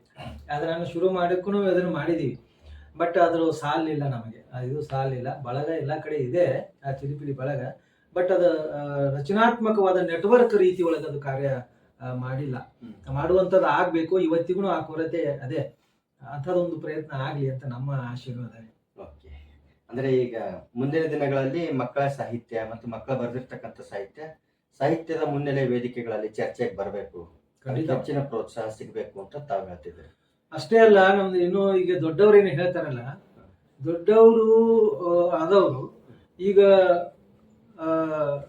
ಮಕ್ಕಳ ಸಾಹಿತ್ಯದ ಬಗ್ಗೆ ಬರೆದಂಥವ್ರು ಅದಾರ. ಒಂದು 10-20 ಪುಸ್ತಕಗಳನ್ನು ಬರೆದಿದ್ದಾರೆ. ಒಬ್ಬ ಹಿರಿಯ ಸಾಹಿತ್ಯಗಳನ್ನ ವಿಮರ್ಶೆ ಮಾಡ್ತಾರಲ್ಲ, ದೊಡ್ಡವ್ರ ಸಾಹಿತ್ಯಗಳನ್ನ ವಿಮರ್ಶೆ ಮಾಡ್ತಾರಲ್ಲ. ಯಾಕೆ ಮಕ್ಕಳ ಸಾಹಿತ್ಯ ಯಾಕೆ ವಿಮರ್ಶೆ ಯಾಕೆ ಮಾಡ್ಬಾರ್ದು? ವಿಮರ್ಶೆ ಮಾಡ್ರಿ. ಅದು ಮಕ್ಕಳ ಸಾಹಿತ್ಯ ಮಕ್ಕಳಿಗೆ ತಲುಪಿಸುವ ಇದ್ರೊಳಗ ಏನೇನು ಎಡಿವಿದೆ, ಏನೇನು ಚಲೋ ಇದೆ, ಯಾವ ರೀತಿ ಅದು ತಲುಪುವಂತ ಅಂಶಗಳು ಏನದಾವು, ಈ ರೀತಿ ಒಂದು ವಿಮರ್ಶೆ ಮಾಡಕ್ ಸಾಧ್ಯತೆ ಐತಲ್ಲ. ವಿಮರ್ಶೆಯ ಕೊರತೆ ಬಹಳ ದೊಡ್ಡ ಕೊರತೆ ಮಕ್ಕಳ ಸಾಹಿತ್ಯದೊಳಗದೆ. ಅಂದ್ರೆ ವಿಮರ್ಶೆನೂ ಆಗ್ಬೇಕು, ಮಕ್ಕಳ ಸಾಹಿತ್ಯವನ್ನು ಅಧ್ಯಯನಕ್ಕೆ ಒಳಪಡಿಸ್ಬೇಕು. ಖಂಡಿತ ಅಧ್ಯಯನಕ್ಕೆ ಒಳಪಡಿಸ್ಬೇಕು. ಅಂದಾಗ ಮಾತ್ರ ಅದಕ್ಕೊಂದು ಘನತೆ ಸಿಗ್ತೈತೆ, ಅದಕ್ಕೊಂದು ಎತ್ತರಕ್ಕೊಂದು ಸ್ಥಾನ ಸಿಗ್ತೈತೆ. ಇಲ್ಲ ಹೇಳಿದ್ರೆ ನಾ ಬರ್ದದ್ದ ಶ್ರೇಷ್ಠ ಅಂತೀನಿ ನಾನು. ನಾ ಬರ್ದದ್ದ ಶ್ರೇಷ್ಠ ಅಂತ, ಇದು ಶ್ರೇಷ್ಠ ಅಲ್ಲ, ಇದನ್ನ ಹಿಂಗ ಆಗ್ಬೇಕಾಗಿತ್ತು ಅಂತ ಹೇಳೋರು ಯಾರು? ಹೇಳಿದ ಕೊನೆ ನೀವು ಶಟ್ಕೋತೀರಿ. ಇದ್ರ ಆಚೆನೂ ಸಹಿತ ಮಕ್ಕಳ ಸಾಹಿತ್ಯಗಳು ಸ್ವಲ್ಪ ಬರ್ಬೇಕು ಅಂತ, ಅದನ್ನ ತಡ್ಕೊಳ್ಳುವಂತ ಶಕ್ತಿ ಬರಬೇಕು. ಯಾರೋ ಟೀಕೆ ಮಾಡಿದ್ರು ಅಂತ ಹೇಳಿದ್ರೆ ಅಥವಾ ಅದು ಸರಿ ಇಲ್ಲ ಅಂತ ಹೇಳಿದ್ರೆ ಅದನ್ನ ನಾನು ಅರಗಿಸ್ಕೊಂಡು ಹೌದಾ ಅಂತ ಹೇಳ್ಕೊಂಡು ಆಲೋಚನೆ ಮಾಡುವಂಗಾಗಿರ್ಬೇಕಂತ. ನಿನ್ನ ಬಗ್ಗೆ ನಾನು ಕೆಟ್ಟದಾಗಿ ಇಟ್ಕೊಂಡು ನಾನು ಏನಾರ ವಿಮರ್ಶೆ ಮಾಡಿದ್ರೆ ಜನ 4 ಮಂದಿ ನೋಡ್ತಾರೆ, ಯಾರು ಮಾಡಿದ ತಪ್ಪದ ಕರೆಕ್ಟ್ ಅದ ಅಂತ ಹೇಳ್ಕೊಂಡು ಚಲೋ ಸಾಹಿತ್ಯ ಐತಿ ಅಂತ. ಆದ್ರೆ ನಾನು ಅದನ್ನ ಅರಗಿಸ್ಕೊಳ್ಳುವಂತ ಶಕ್ತಿ ನಮ್ಮ ಮಕ್ಕಳ ಸಾಹಿತ್ಯಗಳು ಬರಬೇಕಾಗಿದೆ. ನಮ್ಮ ಮಕ್ಕಳ ಸಾಹಿತ್ಯಗಳು ಒಂದಿಷ್ಟು ಸಂಕುಚಿತ ಇದೆ. ಇದು ಹೇಗೆ ಸಂಕುಚಿತ ಇದೆ ಅಂದ್ರೆ, ನಾನು ಕನ್ನಡ ಸಾಲಿ ಮಾಸ್ತರ್ ರೀ ಅಂತ ನಾನು ಅನ್ಕೋತಿಲ್ಲ. ಒಬ್ಬ ಕಾಲೇಜ್ ಪ್ರೊಫೆಸರ್ ಅದ, ನಾ ಪ್ರೊಫೆಸರ್ ರೀ ಅಂತ ಹೇಳ್ತಾನೆ, ನಾನು ಕನ್ನಡ ಸಾಲಿ ಮಾಸ್ತರ್ ರೀ ಅಂತ. ಈ ಹೇಳುವಾಗಿನ ಇದು ಅದಲ್ಲ, ಧ್ವನಿ ಅದಲ್ಲ, ಏರಿಳಿತ ಧ್ವನಿ ಅದಲ್ಲ. ಆ ಧ್ವನಿ ನಾನು ಕನ್ನಡ ಸಾಲಿ ಮಾಸ್ತರ್ ರೀ ಅಂತ, ಆ ಗಟ್ಟಿತನ ನನ್ನ ಬೇಕಂತ. ನಾನೇ ಬೇಸ್ ಹಾಕವ, ನಾನೇ ಹಾಕದಿದ್ರೆ ಸಮಾಜ ಗಟ್ಟಿ ಹಾಕಿದ್ದಿಲ್ಲ, ರಾಷ್ಟ್ರ ಗಟ್ಟಿ ಹಾಕಿದ್ದಿಲ್ಲ ಅಂತ. ಇಂಥ ಒಂದು ಇದು ಐತಲ್ಲ, ಆ ರೀತಿ ಒಳಗ ಮಕ್ಕಳ ಸಾಹಿತ್ಯ ರಚನೆ ಮಾಡೋರು ಸಹಿತ ನನ್ನ ಸಾಹಿತ್ಯ ಇದರಿಂದನ ಮಕ್ಕಳ ಮನಸ್ಸು ಅರಳ್ತಾವ. ಮಕ್ಕಳ ಮನಸ್ಸು ಅರಳಿದಾಗ ಮಾತ್ರ ಅವ್ರು ಏನೆಲ್ಲ ಕೊಡ್ಲಿಕ್ಕೆ ಸಾಧ್ಯತೆ ಇದೆ, ಅವ್ರ ಪ್ರತಿಭೆ ಗುರುತಿಸ್ಲಿಕ್ಕೆ ಸಾಧ್ಯತೆ ಇದೆ ಅಂತ ಒಂದು ಕೊಡುಗೆ ನಂದನ್ನೇ ಐತಿ ಅನ್ನುವಂಥದ್ದು ಮಕ್ಕಳ ಸಾಹಿತಿಗಳೊಳಗ ಅದು ಬರಬೇಕು ಅಂತ, ಆತ್ಮವಿಶ್ವಾಸ ಬರಬೇಕು ಅಂತ. ಅಂದ್ರೆ ಈಗ ಮಕ್ಕಳ ಸಾಹಿತ್ಯ ವಲಯದಲ್ಲಿ ಮಕ್ಕಳ ಸಾಹಿತಿಗಳು ಕೂಡ ಅದನ್ನ ಅಭಿಮಾನದಿಂದ ಹೌದು, ಖಂಡಿತ. ಅವರೇ ಅಷ್ಟೊಂದು ಕೀಳರಿಮೆ ಅನುಭವಿಸ್ತಾ ಇದ್ದಾರೆ, ಇನ್ನು ಮಕ್ಕಳು ಎಷ್ಟು ಕೀಳರಿಮೆ ಅನುಭವಿಸ್ತಿರ್ಬೋದು ಬರೀತಕ್ಕಂಥ. ಈಗ ಅದಕ್ಕೆ ನಾನು ಒಬ್ಬರದ್ದು ವಿಮರ್ಶೆ ಮಾಡಿದೆ, ಒಂದು ಕೃತಿ ಇದರೊಳಗೆ ವಿಮರ್ಶೆ ಮಾಡಿದ. ಅಂದ್ರೆ ಅವರು ವಿದೇಶದ್ದನ ಶ್ರೇಷ್ಠ, ಇವೆಲ್ಲ ಯಾವುದು ಶ್ರೇಷ್ಠ ಇಲ್ಲ ಅಂತಿಕೊಂಡು ಬರೆದಿದ್ರು ಅವರು. ಅದಕ್ಕೊಂದು ಕೌಂಟರ್ ಆಗಿ ನಾನು ಒಂದು ಅರ್ಧ ಪುಟದ ವಿಮರ್ಶೆ ಬರೆದು, ಇಲ್ಲಿ ಶಿಶು ಸಂಗಮೇಶ್ ಅಂತವರು, ಕಂಚಾಣಿ ಶರಣಬರ್ದು, ಶಂಗು ಬಿರಾದವರು, ನಾವು ಗೆಳೆಯರು ಅಂತ ಇವನನ್ನ ಕೊಟ್ಟಂತ ಸಾಹಿತ್ಯ ಐತಲ್ಲ, ಆ ಸಾಹಿತ್ಯದ ಇದನ್ನ ಫಸಲದಲ್ಲ, ಆ ಫಸಲನ್ನ ನಾವು ಅನ್ಕೋತ ನಾವು ಬೆಳೆದವರದೇವಿ. ನಮ್ಮೊಳಗೆ ಭಾವೈಕ್ಯತೆ ಇದಾಗಿದೆ, ನಾವ್ ಇನ್ನೊಬ್ಬರು ಎದುರಿಗಿರುವಂತ ನೋಡುವ ದೃಷ್ಟಿಕೋನ ಬದಲದ. ಇವತ್ತು ಹಂಗ ಆಗ್ತಾ ಇಲ್ಲಲ್ಲ, ಅದನ್ನು ಓದೇವಂತ ತಿಳ್ಕೊಂಡು ನಾವೆಲ್ಲ ಬೆಳೆದೇವಿ. ನಾವು ವಿದೇಶದ ಸಾಹಿತ್ಯವನ್ನು ಓದಿ ಬೆಳೆದವರಲ್ಲ. ಅದೇ ಶಿಶು ಸಂಗಮೇಶ, ಅದೇ ನಮ್ಮ ಕಂಚಾಣಿ ಶರಣಪ್ಪ, ಅವ್ರ ಸಾಹಿತ್ಯವನ್ನ ನಾವು ಓದಿ ಬೆಳೆದಂಥವ್ರು. ಅದಕ್ಕಾಗಿ ನಮ್ಮ ನೆಲದ ಸಾಹಿತ್ಯ ಏನಲ್ಲ, ನಮ್ಮ ನೆಲದ ಸಾಹಿತ್ಯಕ್ಕೆ ಮೊದಲೇ ಸರಿಯಾದ ರೀತಿ ಒಳಗೆ ಗೌರವಿಸ್ಬೇಕು ಮತ್ತು ಗುರುತಿಸ್ಬೇಕು. ಅಂದಾಗ ಮಾತ್ರ ಆ ಸಾಹಿತ್ಯಕ್ಕೂ ಗಣತೆ ಬರ್ತದೆ, ಸಾಹಿತಿಗಳಿಗೂ ಒಂದು ಗಣತೆ ಬರ್ತದೆ ಅಂತ. ಅಂದ್ರೆ ಒಟ್ಟಾರೆ ತಾವು ಅಭಿಮಾನದಿಂದ ಹೇಳ್ಕೋಬೇಕು ಅನ್ನೋದು ಖಂಡಿತ ಒತ್ತಿ ಹೇಳ್ತಾರೆ. ಖಂಡಿತ. ಕೊನೆಯದಾಗಿ ನಾನು ನಿಮ್ಗೊಂದು ಇದನ್ನು ಕೇಳ್ತೇನೆ. ಈ ಕೀಳರಿಮೆಗಳ ನಡುವೆ ಕೂಡ, ವೇದಿಕೆಗಳ ಅವಕಾಶಗಳ ಕೊರತೆಯ ನಡುವೆ ಕೂಡ ಸಾವಿರಾರು ಮಕ್ಕಳು ಬರಿತಾ ಇದ್ದಾರೆ. ಮಕ್ಕಳಿಗಾಗಿ ಸಾವಿರಾರು ಜನ ಮಕ್ಕಳ ಸಾಹಿತ್ಯಗಳು ಬರಿತಾ ಇದ್ದಾರೆ. ಈ ಬರವಣಿಗೆಯಲ್ಲಿ ತೊಡಗಿರ್ತಕ್ಕಂಥ ಮಕ್ಕಳಿಗೆ ಮತ್ತು ಮಕ್ಕಳ ಸಾಹಿತಿಗಳಿಗೆ ತಾವೇನು ಕಿವಿ ಮಾತನ್ನ ಹೇಳಕ್ ಬಯಸ್ತೀರಿ? ಏನು ಅಂದ್ರೆ ಆ, ಇವತ್ತು ಹಲವಾರು ಟೀಚರ್ಸ್ಗಳು ತಮ್ಮಂತ ಕ್ರಿಯಾಶೀಲ ಟೀಚರ್ಸ್ಗಳು ತಮ್ಮ ನೆಲೆಗಟ್ಟಿನೊಳಗನ ಶಾಲೆ ಒಳಗನ ಪತ್ರಿಕೆಗಳನ್ನ ಪ್ರಾರಂಭ ಮಾಡಿದ್ದನ್ನ ನಾನು ನೋಡಿದ್ದೀನಿ. ನನ್ನ ಗಮನಕ್ಕೂ ಬಂದಿದೆ. ಲಿಂಗರಾಜ್ ಅಂಗಡಿ ಅಂತವ್ರು ಆಗಿರ್ಬೋದು, ಯಾರೋ ದೇವರಾಜ್ ನಮ್ಮ ರವಿರಾಜ್ ಸಾಗರ್ ಆಗಿರ್ಬೋದು, ಇಂಥವ್ರು ಹಲವಾರು ಇವರು ಶಾಲೆಯ ಮಟ್ಟದೊಳಗೆ ಇದನ್ನ ಮಾಡಿದ್ದಾರೆ. ಅದು ಶಾಲೆಯ ಸೀಮಿತಕ್ಕೆ ಸಂಬಂಧಪಟ್ಟಂಗೆ. ಗುಬ್ಬಚ್ಚಿಗೂಡು ಪತ್ರಿಕೆ 25 ವರ್ಷ ಆಯ್ತು. ನಾನು ಎಲ್ಲರಿಗೂ ಕೇಳ್ಕೊಳ್ತದೆ, ನಿಮ್ಮ ಶಾಲೆಯೊಳಗ ಯಾರು ಕ್ರಿಯೇಟಿವ್ ಆಗಿ ಮಕ್ಕಳು ಬರೀತಾರ ಅದು ಬರ್ದದ್ದನ್ನ ನಮ್ಮ ಗುಬ್ಬಚ್ಚಿಗೂಡು ಕಳಿಸ್ರಿ ಅಂತ. ನಾವು ಅದಕ್ಕಾಗಿ ಗುಬ್ಬಚ್ಚಿಗೂಡು ಇರುವಂತ ಮಕ್ಕಳಿಗೆ ಅದಷ್ಟೇ ಅಲ್ಲ, ಒಳ್ಳೆ ಚಿತ್ರ ತೆಗೆದ್ರೆ ಅದನ್ನ ಕಳಿಸ್ಕೊಡಿ, ಅದನ್ನ ಚಿತ್ರ ಹಾಕ್ತೀವಿ ಅಂತ. ಇಂಥ ಒಂದು ಪ್ರಯತ್ನಕ್ಕೆ ಸಪೋರ್ಟ್ ಬಹಳ ಕೊರತೆ ಇದೆ ಅಂತ. ಅಂದ್ರೆ ವೈಯಕ್ತಿಕ ನೆಲೆಯ ಸಾಧನೆಗಳಿಗೆ ಅವರು ಮುನ್ನುಗ್ತಾ ಇದ್ದಾರೆ. ಮಕ್ಕಳು ಇದಕ್ಕೆ ಅವರು ಇದು ಆಗಿ ನಿಲ್ತಾರೆ. ನಾನು ಹೇಳ್ತಾ ಇರೋದಂದ್ರೆ, ಈಗ ಎಲ್ಲಾ ತಂತ್ರಜ್ಞಾನ ಬೆಳೆದ್ಬಿಟ್ಟೈತಿ. ನೀವೇನು ಪೋಸ್ಟ್ ಹಾಕೋದು ಬೇಡ, ಅದಕ್ಕೆ ರೊಕ್ಕ ಖರ್ಚು ಮಾಡೋದು ಬೇಡ, ವಾಟ್ಸಪ್ದಾಗ ಹಾಕ್ರಿ, ಇಮೇಲ್ ಹಾಕ್ರಿ, ಅದನ್ನ ತಗೊಳ್ಳ ಪತ್ರಿಕೆ ಒಳಗೆ ಬಳಸ್ಕೋತೀವಿ ಅಂತ. ಇಂಥ ಇದು ಸಹಿತ ಇವತ್ತು ಆಗದೆ ಇರುವುದಂತ. ಅದ್ರ ಕೊರತೆ ಸಮಾಜದ್ದಲ್ಲ, ಇದ್ರದಲ್ಲ. ನಾನು ನನ್ನೊಳಗೆ ಇದು ಐತಲ್ಲ, ನಾನು ಮಕ್ಕಳನ್ನ ಬೆಳೆಸ್ಬೇಕು ಅಂತ ಹೇಳಿದ್ರೆ ನನ್ನ ಸುತ್ತಲ ಮಕ್ಕಳದಾವ, ನನ್ನ ಶಾಲೆ ಒಳಗೆ ಮಕ್ಕಳದಾವ, ಏನೆಲ್ಲ ಅವ್ರೊಳಗೆ ಪ್ರತಿಭೆ ಐತಿ. ಆ ಪ್ರತಿಭೆಗಳು ಎಲ್ಲೆಲ್ಲಿದೋ ನೀವು ಒಂದಿಷ್ಟು ದಿನಪತ್ರಿಕೆಗಳು ಕಳಿಸ್ರಿ. ಮೊದಲೇ ರಿಜೆಕ್ಟ್ ಆಕ್ಕವು, ಖಂಡಿತ ಆಗ್ತಾವ. ಒಮ್ಮೆಲೆ ಬಂದ ಹಾಕೋದಿಲ್ಲ ಯಾರು. ಅದ್ರ ಚಲೋ ಇದ್ದನ್ನು ತಗೊಂತಾರೆ. ಒಂದ್ಸಲ ಚಲೋ ಶುರು ಆತವ ಅಂತ ಹೇಳಿದ್ರೆ ಅವ್ನು ಬರೆಯಕ್ಕೆ ಶುರು ಮಾಡ್ತಾನೆ. ಅಂತ ಒಂದು ಪ್ರಯತ್ನ, ಅದ್ರ ಕೊರತೆ ಬಹಳ ನಮ್ಮೊಳಗದ ಅಂತ. ಅದು ಟೀಚರ್ಸ್, ಕನ್ನಡ ಶಾಲೆ ಟೀಚರ್ಸ್ ಆಗಿರ್ಬೋದು, ಹೈಸ್ಕೂಲ್ ಶಾಲೆ ಟೀಚರ್ಸ್ ಆಗಿರ್ಬೋದು, ಮತ್ತು ಮಕ್ಕಳ ಸಾಹಿತಿಗಳಾಗಿರ್ಬೋದು. ಅಂದ್ರೆ ಇರುವ ವೇದಿಕೆಗಳನ್ನ ಸಮರ್ಥವಾಗಿ ಬಳಸ್ಕೋಬೇಕು. ಅದೇ ರೀತಿ ಒಳಗ ಮಕ್ಕಳ ಸಾಹಿತಿಗಳು ಏನದ ನೋಡ್ರಿ, ಇವತ್ತ ದೊಡ್ಡವ್ರ ಸಾಹಿತ್ಯಕ್ಕೆ ಸಿಕ್ಕಾಪಟ್ಟಿ ಸ್ಪರ್ಧೆ ಅದ, ಕಾಂಪಿಟೇಷನ್ ಅದ. ಇವತ್ತು ಪ್ರಜಾವಾಣಿ 25,000 ರೂಪಾಯಿ, 10,000 ರೂಪಾಯಿ, 15,000 ರೂಪಾಯಿ ಒಂದು ಕತೆ ಕೊಡ್ತಾರೆ. ಹೌದ್ರಿ, ಒಂದು ಕವಿತೆ ಬರೆದ್ರೆ ಒಂದು 8 ಸಾಲಿನ 8 ಸ್ಟ್ಯಾನ್ಜದ ಕವಿದ್ರೆ 10,000 15,000 ರೂಪಾಯಿ ಬಹುಮಾನ ಇದು ಮಾಡ್ತಾರೆ. ಹೌದ್ರಿ, ನಮ್ಮ ಮಕ್ಕಳ ಸಾಹಿತ್ಯ ಇದಕ್ಕ ಅಂತ ಘನತೆ ಬರಬೇಕಾದ್ರೆ ಅಂತ ಒಂದು ಸ್ಪರ್ಧೆ ಕೊಡಬೇಕು ಅಂತ. ಅದ್ರಿ, ಅಂತ ಒಂದು ಕತೆಗಳು ಮಾಡಕ್ ನಾವು ರೊಕ್ಕ ಇದು ಮಾಡಿ ಅದಕ್ಕೆ ಖರ್ಚು ಮಾಡ್ತೇವಲ್ರಿ. ನಾನು ಒಂದು ಒಳ್ಳೆ ಕತೆ ಬರೀದಪ್ಪ, ನಿನಗೊಂದು 5,000 ರೂಪಾಯಿ ಕೊಡ್ತೀನಿ, 10,000 ರೂಪಾಯಿ ಕೊಡ್ತೀನಿ, ಒಂದು ಒಳ್ಳೆ ಕತೆ ಕಳಿಸುವಂತ ಸ್ಪರ್ಧೆ. ಹಿಂಗ್ ಮಾಡಿದ್ರೆ ಸಾವಿರಾರು ಕತೆಗಳು ಒಂದ್ ಕಡೆ ಬಂದು ಬೀಳ್ತಾವ. ಅಂಥದ್ದೊಂದು ಪ್ರಯತ್ನವನ್ನು ನಾವು ಬಳಗ ಮಾಡ್ಲಿಕ್ಕೆ ಅದು ರೂಪುರೇಷೆ ಹಾಕೊಂಡಿದೆ. ಅದು ಮಾಡುವಂತ ಪ್ರಯತ್ನವನ್ನು ಮಾಡ್ತಾರೆ. ಅವ್ರು ಮಾಡ್ತಾರ ಅಂದ್ರೆ ನಾವು ಒಂದು ಹಾದಿ ಐತಲ್ಲ, ನಾವು ಮಾಡ್ಬೋದಲ್ಲ ಅಂತ. ಸುಮ್ಮನೆ ಮಾತಾಡಿ ಬಿಡುವುದಲ್ಲ, ಅದನ್ನ ಕೃತಿ ಒಳಗೆ ತರಬೇಕು ಅಂತ. ಮಾತಾಡ್ದಂಗನೆ ಕೃತಿ ಒಳಗೆ ಇರಬೇಕು ಅಂತ. ಆ ನಿಟ್ಟಿನೊಳಗೆ ಒಂದು ಪ್ರಯತ್ನ ಮಾಡೋದ್ರ ಮೂಲಕ ಮಕ್ಕಳ ಸಾಹಿತ್ಯದ ಹುಲ್ಸಾಗಿ ಬರಬೇಕು. ಮತ್ತು ಹಳೆ ಮಳೆ ನನ್ನ ಸಾಹಿತ್ಯ ಕತೆ ಪ್ರಥಮ ಬರಬೇಕು ಅಂತ 10 ಸಲ ಆಲೋಚನೆ ಮಾಡ್ತಾನೆ, 10 ಸಲ ರೀರೈಟ್ ಮಾಡ್ತಾನೆ, ಮಾಡಿ ಅವನು ಕಳಿಸ್ತಾನೆ. ಅವಾಗ ಒಂದು ಉತ್ಕೃಷ್ಟ ಸಾಹಿತ್ಯ ಕತೆ ಕಾವ್ಯ ಬರ್ಲಿಕ್ಕೆ ಸಾಧ್ಯತೆ ಐತೆ. ಅಂದ್ರೆ ಈ ಒಂದು ಪ್ರಯತ್ನಗಳಿಗೆ ಬೆಂಬಲವಾಗ್ಲಿ ಅನ್ನೋ ಉದ್ದೇಶದಿಂದನೇ ತಾವು ಗುಬ್ಬಚ್ಚಿಗೂಡನ್ನ ಸ್ಥಾಪನೆ ಮಾಡಿ ಅದನ್ನ ಇಲ್ಲಿವರೆಗೂ ನಿರಂತರವಾಗಿ ಕಾಪಾಡ್ಕೊಂಡು ಬಂದಿದ್ರಿ. ಹಾಗೆ ಚಿಲಿಪಿಲ ಪ್ರಕಾಶನದ ಮೂಲಕ ನಾಡಿನ ಹಲವಾರು ಮಕ್ಕಳು ಮತ್ತು ಮಕ್ಕಳ ಸಾಹಿತಿಗಳು ರಚಿಸಿರ್ತಕ್ಕಂಥ ಸಾಹಿತ್ಯವನ್ನ ಪ್ರಕಟಿಸಲಿಕ್ಕೆ ತಾವು ಪ್ರಯತ್ನ ಮಾಡಿದ್ದೀರಿ. ನಾವು ಕರ್ನಾಟಕದ ಜನತೆ ಮಕ್ಕಳ ಕ್ಷೇತ್ರದಲ್ಲಿ ತೊಡಗಿರ್ತಕ್ಕಂಥವ್ರು ತುಂಬಾ ಹೆಮ್ಮೆ ಪಡಬೇಕಾಗಿರ್ತಕ್ಕಂಥ ವಿಷಯ. ಈ ರೀತಿಯ ವೇದಿಕೆಗಳನ್ನ ನಾವು ಸರಿಯಾದ ರೀತಿಯಲ್ಲಿ ಬಳಸ್ಕೋಬೇಕು. ಈ ಪ್ರಯತ್ನಗಳ ಹಿಂದಿರ್ತಕ್ಕಂಥ ಇಂಥ ವ್ಯಕ್ತಿಗಳ ಕಾಳಜಿ, ಬದ್ಧತೆಯನ್ನ ನಾವು ಗೌರವಿಸಬೇಕು ಅಂತಕ್ಕಂಥದ್ದು ಕೂಡ ನನ್ನ ಆಶಯ. ತಾವು ಇದುವರೆಗೂ ಮಕ್ಕಳ ಒಂದು ಲೋಕ, ಮಕ್ಕಳ ಸಾಹಿತ್ಯ, ಹಾಗೆ ಮಕ್ಕಳು ರಚಿಸಿರ್ತಕ್ಕಂಥ ಸಾಹಿತ್ಯದ ಕುರಿತಾಗಿ ಹಲವಾರು ವಿಷಯಗಳನ್ನು ಚರ್ಚೆ ಮಾಡಿದ್ದೀರಿ. ತಮ್ಮ ಪ್ರಯತ್ನಗಳು, ಪ್ರಯೋಗಗಳು ಮುಂದುವರಿಲಿ ಅಂತ ನಾನು ಕೃತಜ್ಞತೆಯಿಂದ ಹೇಳಲ್ಲ, ಅವುಗಳನ್ನ ನಾವು ಮುಂದುವರಿಸ್ತೀವಿ ಅನ್ನೋ ಒಂದು ಭರವಸೆಯನ್ನ ತಮ್ಗೆ ನೀಡ್ತಾ ಇವತ್ತಿನ ಸಂದರ್ಶನದಲ್ಲಿ ತಾವು ಭಾಗವಹಿಸಿದ್ದೀರಿ. ತಮಗೆ ನಾಡಿನ ಎಲ್ಲ ಸಮಸ್ತ ಮಕ್ಕಳ ಲೋಕದ ಪರವಾಗಿ ಅನಂತ ಕೃತಜ್ಞತೆಗಳನ್ನು ಸಲ್ಲಿಸ್ತೀನಿ. ಧನ್ಯವಾದಗಳು.